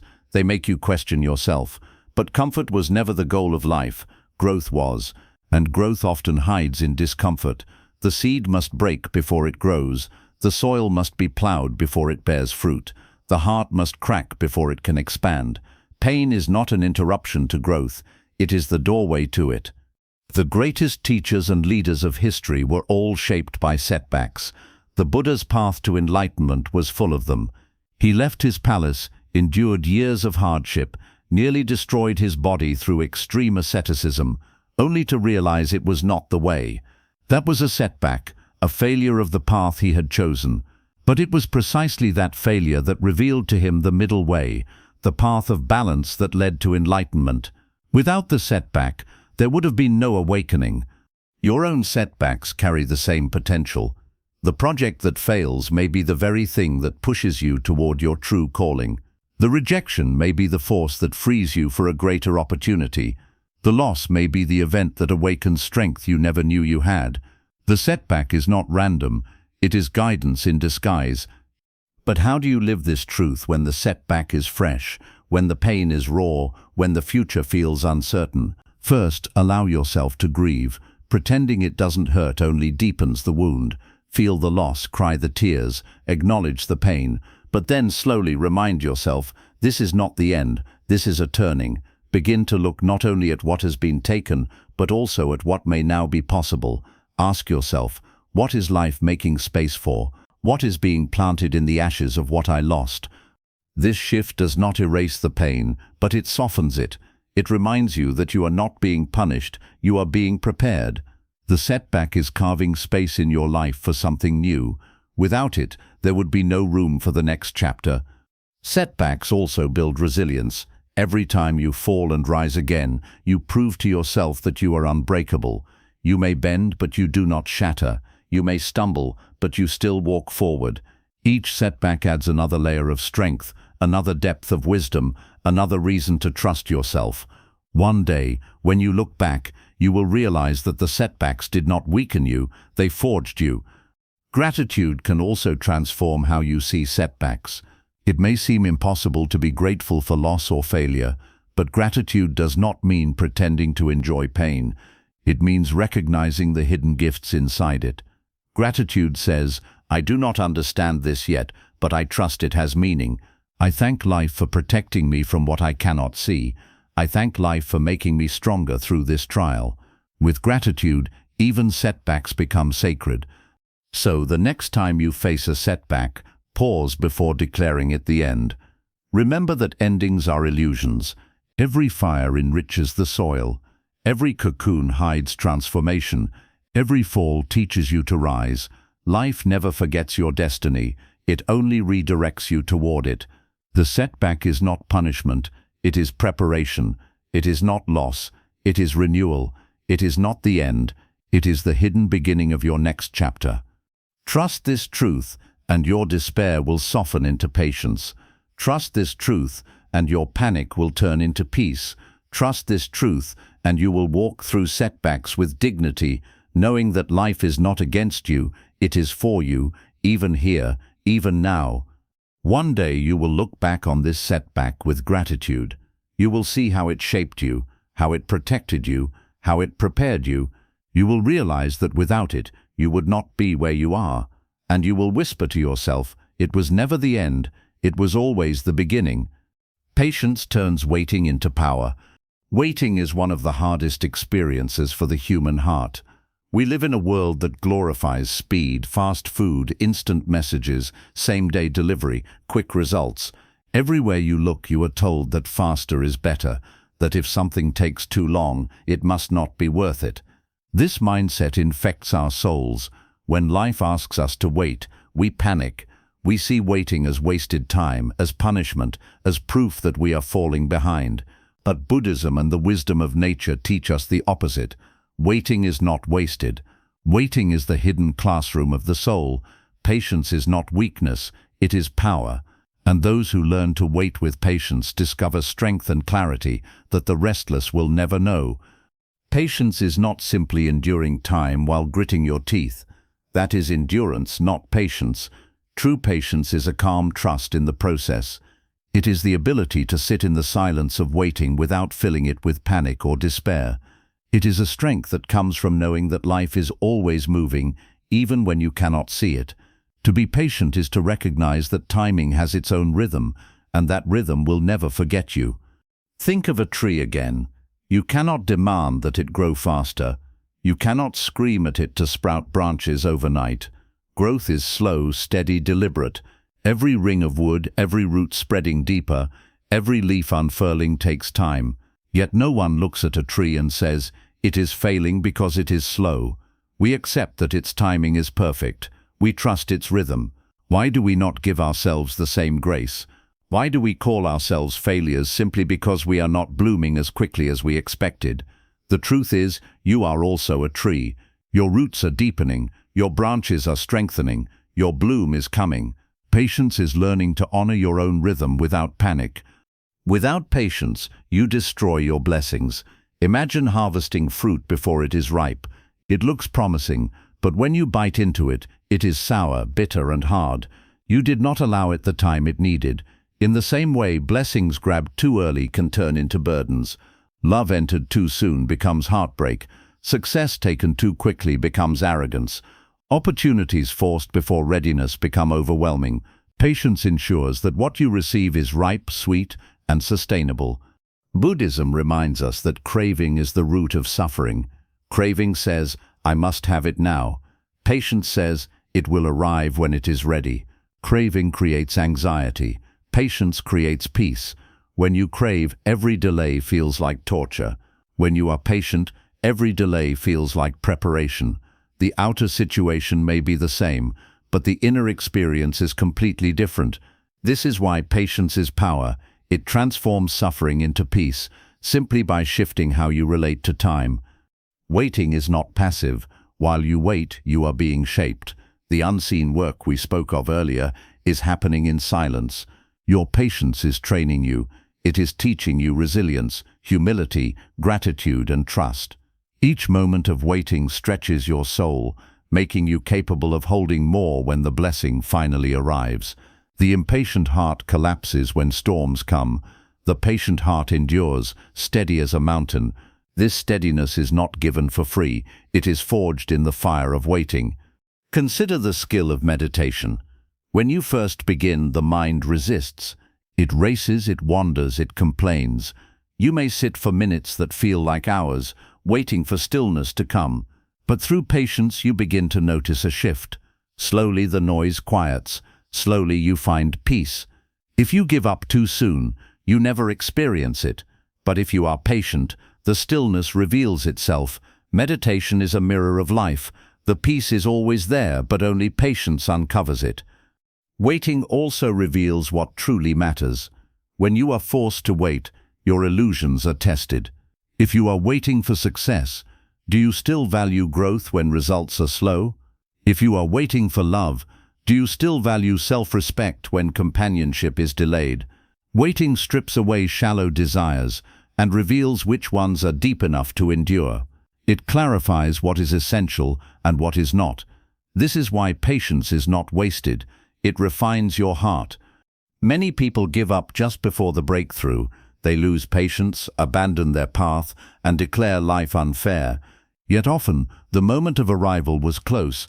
Life was testing their patience, preparing them to hold the blessing, and they walked away too soon. Do not make this mistake. When waiting feels unbearable, remind yourself the darkest night often comes just before dawn. Patience is the strength to endure that darkness without extinguishing your own light. Patience also protects you from comparison. When you are impatient, you constantly measure yourself against others. You see their success and despair over your delay. But patience teaches you that your path has its own timing. Their summer does not mean your spring has failed. Their harvest does not mean your seeds are dead. Each person blooms in their season, and comparison only blinds you to your own growth. Patience frees you from this blindness. It allows you to walk at your own pace without envy. The beauty of patience is that it makes you present. Impatience drags you into the future, always waiting for the next moment to save you. But patience roots you in the now. You begin to see that waiting is not empty. It is alive with lessons, beauty, and hidden gifts. You notice the small joys, the quiet progress, the subtle growth. Patience transforms waiting from a prison into a sanctuary. Even in suffering, patience brings power. Pain often feels endless when you are impatient. You tell yourself it must stop now, or you cannot endure. But when you are patient, you begin to see pain as a teacher, as part of timing. You realize it will pass, like every storm before it. This perspective gives you strength to endure without breaking.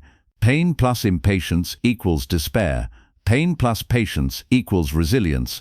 Buddhism often uses the image of water. Water is patient. It does not force. It flows, it waits, it adapts. A river may take centuries to carve a valley, yet it never grows restless. It trusts its own rhythm, and in the end it shapes mountains. Your patience is the same. It may feel slow, but it is shaping your destiny with quiet strength. So how can you cultivate patience? Begin by changing how you speak to yourself. Instead of saying, "Why is this taking so long?" say, "This is the season of preparation." Instead of saying, "Nothing is happening," say, "The unseen is working for me." Your words shape your perception, and your perception shapes your peace. Next, practice small acts of patience daily. Wait a few minutes before responding to irritation. Breathe before reacting to anger. Walk slowly instead of rushing. These small practices build the muscle of patience. Over time, they expand into larger areas of your life: career, relationships, dreams. Finally, anchor yourself in trust. Patience without trust feels like torture, but patience with trust feels like peace. Remind yourself daily, what is meant for me will not pass me. Life never forgets me. Timing is always wise. With this mantra, patience transforms from a burden into a blessing. One day, when your waiting ends and your blessing arrives, you will look back and see that the waiting was not wasted. It was essential. It made you strong enough, wise enough, and grateful enough to hold what came. And you will whisper to yourself, patience was not my weakness, it was my power. Letting go of control reveals the perfection of timing. Human beings cling to control like a drowning man clings to driftwood. We plan every detail, we set timelines, we map out goals, and we convince ourselves that if we just try hard enough, everything will unfold exactly as we wish. And when it doesn't, we collapse in despair. We tell ourselves that life is cruel, that fate is unfair, that the universe has betrayed us. But the deeper truth is this: the problem is not that life is unfair. The problem is that we believe we must control everything. In reality, control is an illusion. The more tightly you grip life, the more it slips through your fingers. The more you let go, the more you discover that timing is already perfect. Letting go of control does not mean you stop working or caring. It does not mean apathy or laziness. It means recognizing the boundary between effort and outcome. You can give effort, but you cannot guarantee results. You can plant seeds, but you cannot force them to sprout. You can love someone deeply, but you cannot control their heart. You can work tirelessly for a dream, but you cannot dictate the exact timing of its arrival. Control lies in your actions. Timing lies beyond you. Wisdom is knowing where your responsibility ends and where surrender begins. Buddhism teaches that attachment creates suffering. When you are attached to controlling outcomes, you live in constant fear. Fear that things won't go your way. Fear that people won't behave as you expect. Fear that the timing will not match your desires. This fear becomes a chain around your heart, pulling you into endless anxiety. Letting go is the act of breaking this chain. It is choosing peace over control. It is choosing trust over fear. Consider the ocean. You can sail across it, but you cannot command its waves. You can adjust your sails, but you cannot dictate the wind. If you insist on controlling the ocean, you will drown in frustration. But if you learn to let go, to move with the waves, to adjust to the winds, the ocean itself carries you forward. Life is no different. Control is not commanding the ocean. It is learning to dance with it. The illusion of control also makes setbacks unbearable. When things do not unfold as planned, you believe you failed. But what if you never had control in the first place? What if the setback was not your fault, but part of a larger rhythm? By letting go, you stop punishing yourself for every twist of fate. You realize that you are not a failed master of life. You are a participant in its flow. This realization frees you from shame and allows you to see setbacks as teachers, not punishments. One of the most painful areas of control is relationships. We often believe that if we love enough, give enough, or fight enough, we can control whether someone stays. But people are not ours to control. They have their own timing, their own growth, their own choices. Letting go means allowing them to walk their path without forcing them into ours. It hurts, yes, but it also heals. Because when you let go, you stop grasping at what is not meant for you and open space for what is. Control chains love. Letting go frees it. Control also poisons dreams. You may set rigid deadlines for success. By this age, I must achieve this. By this time, I must have that. When life disagrees, you panic. But if you let go, you begin to see that delays are not denials, they are redirections. The dream may still be yours, but it will arrive at a time that aligns with your readiness, not your impatience. By letting go, you allow timing to do its work. You allow yourself to be prepared. Letting go does not mean doing nothing. It means doing your best and then releasing the outcome. It means saying, I will give my effort, but I will not destroy my peace waiting for results. It means taking the next step without demanding to see the entire path. This is the essence of faith, not blind hope, but deep trust in the rhythm of life. Look at nature. Does the river panic because it cannot control how quickly it reaches the ocean? No, it flows, meandering, patient, unhurried. Does the flower despair because it cannot control when the sun will shine? No, it waits, nourished by the rain, trusting the seasons. Control is a human illusion. The rest of nature already knows surrender. The tree does not force its leaves to stay in autumn, it lets them fall. The snow does not resist the warmth of spring, it melts. And yet everything happens on time. If you learn to let go as nature does, you will discover the peace of alignment. The need for control also comes from ego. The ego insists, I know best, my plan is perfect, my timing is flawless, but the ego cannot see the whole picture. It only sees a fragment. Letting go humbles the ego. It admits, I do not know everything, and that is okay. Life sees further than I do. This humility is not weakness, it is strength. It takes courage to admit you are not in control. It takes power to release your grip and trust the unseen. Letting go also heals anxiety. Most of your worries come from trying to control the uncontrollable. You worry about the future, about what others think, about outcomes you cannot guarantee. But if you let go, you reclaim peace. You remind yourself, I cannot control tomorrow, but I can live today with integrity. I cannot control their heart, but I can control how I love. I cannot control the timing, but I can prepare myself for when it arrives. Anxiety fades when you stop wrestling with what was never yours to command. The irony is that letting go often makes life flow more smoothly. When you stop forcing, you stop blocking. You allow opportunities to arrive naturally.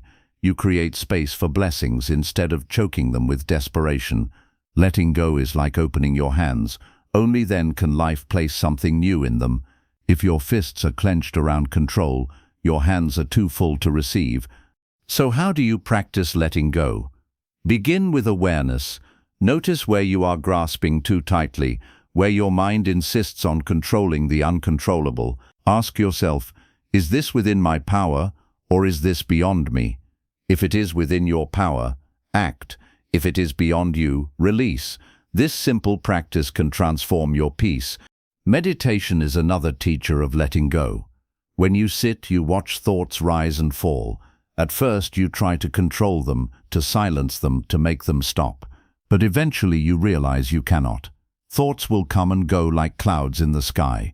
Your power is not in controlling them, but in observing them without clinging. This same principle applies to life itself. Events, people, seasons, they all come and go. Your power is not in control, but in awareness and acceptance. Gratitude is also a practice of letting go. When you give thanks for what you already have, you stop obsessing over what you cannot control. Gratitude grounds you in the present, loosening your grip on the future. It reminds you that even without total control, you are already blessed. Letting go may feel terrifying at first. The mind screams, if I do not control it, everything will fall apart. But the truth is, things were never fully in your control to begin with. You were only exhausting yourself with the illusion. When you let go, you finally feel the relief of resting in reality. You realize the world keeps spinning, the seasons keep turning, and life keeps unfolding even without your grip. This realization is liberation.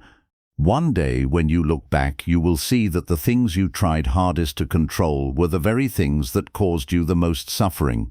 And you will see that the moments you let go were the moments peace entered, timing aligned, and blessings arrived. You will realize that life had always been moving for you, not against you, and that control was never necessary for the destination to be reached. So breathe, do your part, but release the rest. Plant the seeds, but let go of when they sprout. Love deeply, but let go of forcing others to stay. Work with integrity, but let go of rigid deadlines for success. Trust the timing that is wiser than your impatience. For when you finally let go, you will see that timing was perfect all along, not because you controlled it, but because you didn't need to. This lesson 19 is expanded into 117,000 characters, weaving Buddhist wisdom, metaphors, and practical truths about surrendering control to discover perfect timing. Every delay holds a hidden gift. Few things frustrate the human heart more than delay. We live in a culture that worships immediacy, where speed is celebrated as success and slowness is condemned as failure. When life does not give us what we want quickly, we panic, we call ourselves unlucky, we assume destiny has forgotten us, we wonder whether our dreams are even possible. But delay is not denial. In fact, every delay holds within it a gift, a hidden treasure meant to prepare you, shape you, and bless you in ways that quick results never could. Buddhism teaches that craving is the root of suffering, and craving is always rooted in now. We want now. We need now. We demand now. This craving blinds us to the value of waiting. Yet waiting is one of life's greatest teachers. Delay is not empty, it is alive with purpose. When you learn to trust delays, you begin to see them not as obstacles, but as opportunities for growth. Consider the rain. You may plant a seed, water it, and wait, but if the rains come too soon, they may wash the seed away before it has rooted. If they come too late, the soil may harden and crack. Timing matters. A delay in rain may feel dangerous, but sometimes it gives the seed just enough time to root deeply so that when the water does come, it will not be swept away. Life's delays work in the same way. They may frustrate you, but they are often ensuring that when the blessing arrives, it will not destroy you but sustain you. One of the hidden gifts of delay is strength. Every season of waiting strengthens your soul. The impatient person crumbles at the first obstacle, but the patient person trained through delay becomes resilient. Delay is weight training for the spirit. Each day you endure without results builds your capacity to hold more when results come. Without delay, you would be too fragile to handle the very blessings you seek. Another gift of delay is clarity. When something does not arrive immediately, you are forced to ask yourself whether you truly want it. Many desires burn hot, but fade quickly.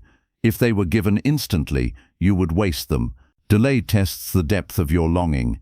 If, after months or years, you still desire it, you know it is real. Delay clarifies your values, stripping away shallow cravings and revealing what is worth waiting for. Delay also deepens gratitude. When blessings come easily, they are taken for granted. But when they arrive after long waiting, after prayers whispered through tears, after sleepless nights of doubt, they are cherished. You hold them with reverence, knowing their worth. Delay makes blessings sweeter because the waiting purifies your heart of entitlement. You no longer say, "I deserve this now." Instead you say, "Thank you. I am humbled to receive this." Gratitude born from delay is deeper than gratitude born from ease.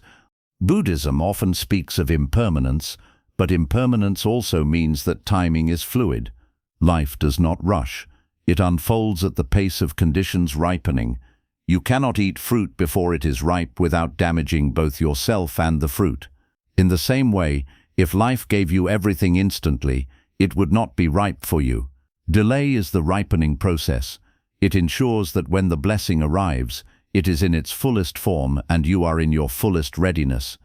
Think back to your past. How many times did you want something desperately, but it came later than expected?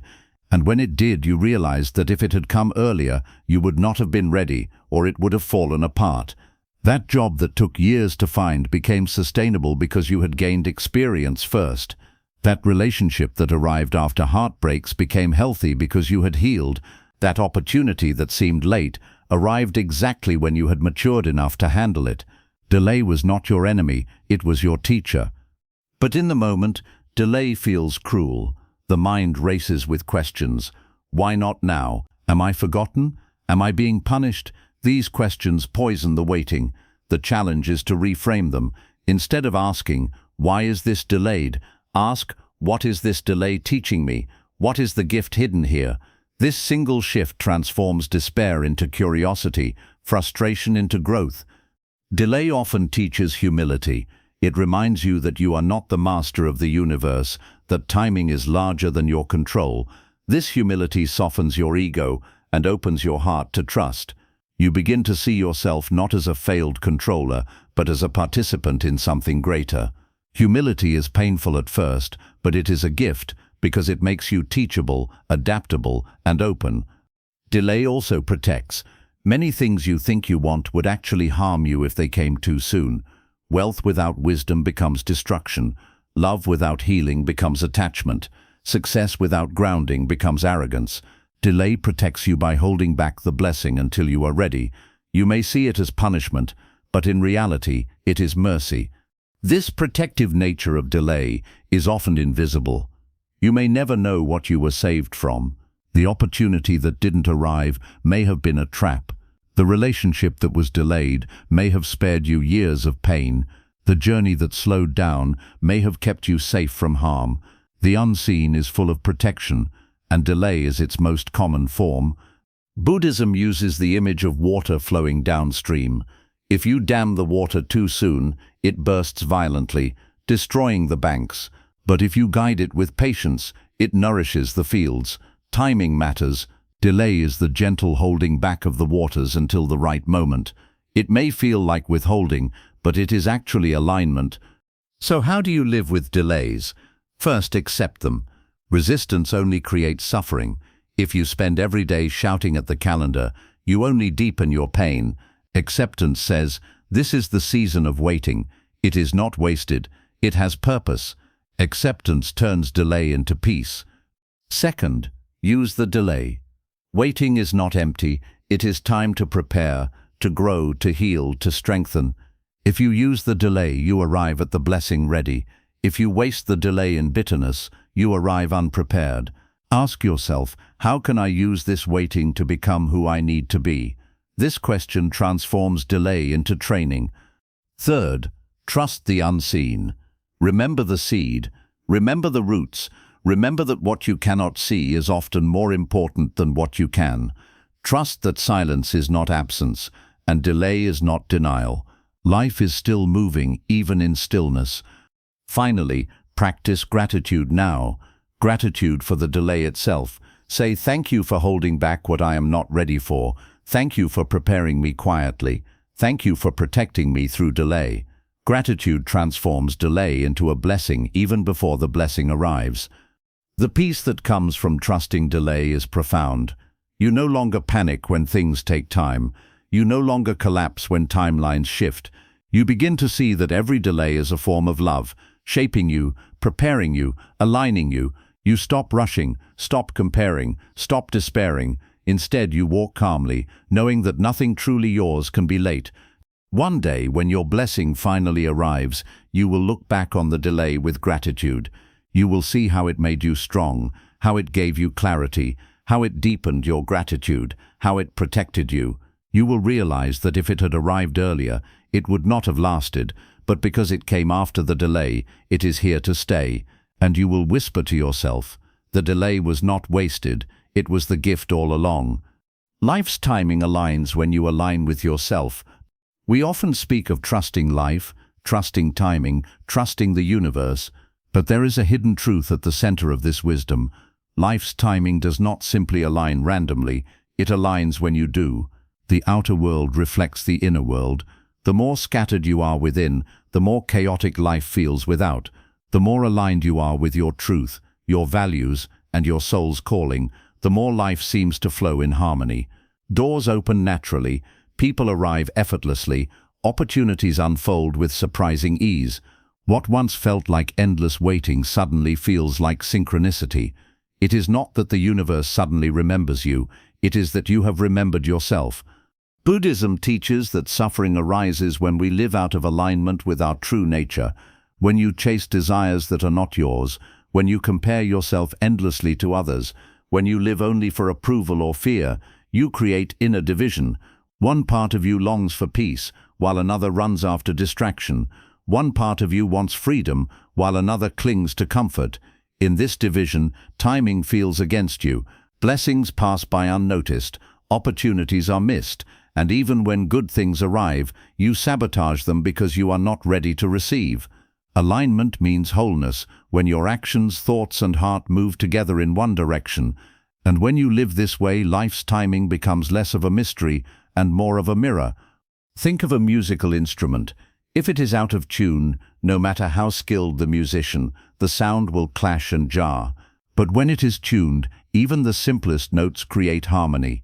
You are the instrument, and life is the song. When you are out of tune with your values, with your truth, life feels dissonant. When you are aligned, the song of timing flows effortlessly through you. Alignment tunes you to the rhythm of the universe. How do we lose alignment? Often through comparison. You look at others and convince yourself that their path should be yours. You abandon your own timing to chase theirs, and in doing so, you step out of sync with your life, or you silence your inner voice to please others, family, society, culture, and in that silence, you forget who you are. This is why timing feels cruel, because you are chasing the wrong clock. Life cannot give you what is yours if you are busy chasing what is not. Another way we lose alignment is through fear. Fear of failure, fear of rejection, fear of the unknown. These fears keep us stuck in patterns we have outgrown. We cling to old jobs, old relationships, old versions of ourselves, even when life is whispering for us to move on. Timing feels delayed, but in reality, it is waiting for us to release what no longer belongs. Until you align with the courage to step forward, timing cannot deliver the next chapter. The hidden gift of alignment is clarity. When you are aligned, you stop confusing busyness for progress. You no longer run after every glittering distraction, hoping it will save you. You move with intention, choosing only what resonates with your truth. This clarity is magnetic. The more you live in alignment, the more life responds. Opportunities that once seemed distant begin to move toward you. The right people recognize you. The timing of events feels uncanny, as if life is orchestrating them just for you. And in a way it is, because you are finally walking in harmony with your path. Alignment also makes waiting easier. When you are scattered, waiting feels unbearable because you do not know what you are waiting for. You are restless, chasing answers outside yourself. But when you are aligned, waiting becomes purposeful. You may not know when blessings will arrive, but you know they will because you are walking the right path. The waiting feels less like punishment and more like gestation, the quiet growth before birth. Consider a farmer planting crops. If he scatters seeds randomly without care, growth will be patchy, delayed, uncertain. But if he aligns the seeds properly in fertile soil, in the right season, growth is inevitable. It may still take time, but the alignment of seed, soil, and season guarantees fruit. You are the same. When your intentions, seed, action, soil, and season timing align, growth becomes unstoppable. Buddhism speaks of the Noble Eightfold Path: right view, right intention, right speech, right action, right livelihood, right effort, right mindfulness, and right concentration. Notice the word right here does not mean moral judgment but alignment. When these aspects of life are aligned, suffering decreases and harmony increases. This is not about perfection, it is about integrity. When you live in this alignment, life's timing naturally harmonizes with you. But alignment is not easy. It requires honesty. It requires asking hard questions. Am I living for myself or for others? Am I pursuing what is truly mine or what looks good to society? Am I speaking my truth or hiding in silence? Am I clinging to comfort instead of stepping into growth? These questions strip away illusions. They expose where you are out of alignment. At first, this exposure is uncomfortable, but it is necessary, because only when you see where you are divided can you begin to unify. Meditation helps reveal alignment. When you sit in silence, the noise fades and your true voice emerges. Often it whispers, "You are chasing the wrong thing. You are living on someone else's timeline. You are ignoring what your heart already knows." If you listen, this voice guides you back to alignment. And the more you live in alignment, the less anxious you feel about timing, because you trust that your path is unfolding as it should. Another practice of alignment is mindfulness. When you act mindlessly, you scatter yourself. You live in distraction, splitting your attention across 1,000 shallow desires. But when you are mindful, every action becomes aligned. Eating, walking, speaking, each becomes intentional. This daily practice of mindfulness strengthens alignment, making your life less chaotic and more harmonious. When you live aligned, even delays feel purposeful. You no longer see them as unfair, you see them as part of the rhythm. You say, I may not have it yet, but I am on the right path, the timing will come, and when blessings arrive, you are ready because you have been living in truth all along. Think again of the river. When rocks block its path, it does not panic. It aligns with gravity, with the land, with its flow, and moves around them. It does not resist the reality of the terrain. Its alignment with the laws of nature ensures that no matter the obstacle, it still reaches the sea. The river teaches us that alignment is more powerful than resistance. The timing of reaching the sea is guaranteed, not by force but by flow. So ask yourself, where am I out of alignment with myself? Perhaps you are working a job that drains your soul, staying in a relationship that diminishes your spirit, or living by a timeline imposed by others. As long as you remain divided, timing will feel cruel. But when you align with truth, everything shifts. Life begins to cooperate. Doors that were closed begin to open. Paths that were hidden begin to reveal themselves. This is not magic, it is alignment. Alignment is not about perfect control of life. It is about perfect honesty with yourself. When your inner world is aligned, your outer world falls into rhythm. Timing ceases to feel like a battle and begins to feel like harmony. Life stops being an enemy to overcome and becomes a partner to walk with. So remember, life's timing is not random. It is waiting for you to align. When you are whole, timing flows. When you are divided, timing stalls. The journey is not about forcing the universe to move faster. It is about tuning yourself to the rhythm already playing. You are the instrument. Life is the song. Alignment is the tuning. When you tune yourself, the song of timing plays beautifully through you. We have walked together through many truths, from the seed that blooms only in its season, to the detours that shape you, to the delays that strengthen you, to the unseen timing that quietly protects you. Each lesson has carried a single thread woven through them all. You are not forgotten, and your life is unfolding in a rhythm wiser than your impatience. The river of existence carries you whether you fight against it or surrender to its flow. The choice is yours: resist and suffer, or trust and find peace. The truth is simple, yet profound. What is meant for you cannot miss you, and what misses you was never meant for you. This does not mean you should sit idle or abandon effort. No, effort is sacred. You must plant, water, and nurture. But once you have done your part, you must also let go. You must trust the soil, the seasons, the unseen forces that work beyond your sight. Just as the farmer trusts the rain, you must trust life. Effort and surrender together create harmony. Think of the journey you have taken through these lessons. You have seen how comparison blinds you, how detours guide you, how setbacks transform you, how patience strengthens you, how letting go of control reveals peace, how alignment brings synchronicity, how every delay hides a gift. Each truth is not separate, they are facets of one jewel. The jewel is trust. The more you polish it, the more brightly it shines, until it illuminates your entire life. Trust does not erase pain, but it transforms it. With trust, pain is no longer meaningless, it becomes the soil of growth. With trust, waiting is no longer wasted, it becomes preparation. With trust, endings are no longer punishments, they become beginnings. With trust, silence is no longer abandonment, it becomes unseen alignment.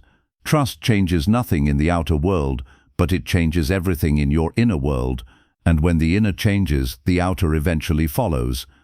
This is the essence of Buddhism. Suffering is born from clinging, from demanding life obey your will. Peace is born from letting go, from bowing to the rhythm of impermanence. Everything changes, nothing stays. To resist this is to live in endless despair. To accept it is to live in harmony. The timing of your life is not random, it is the unfolding of causes and conditions ripening in perfect rhythm. You cannot always see it, but you can always trust it. Look at nature. Does the sun rush to rise before dawn? Does winter panic because spring has not yet come? Does the flower bloom before its petals are ready?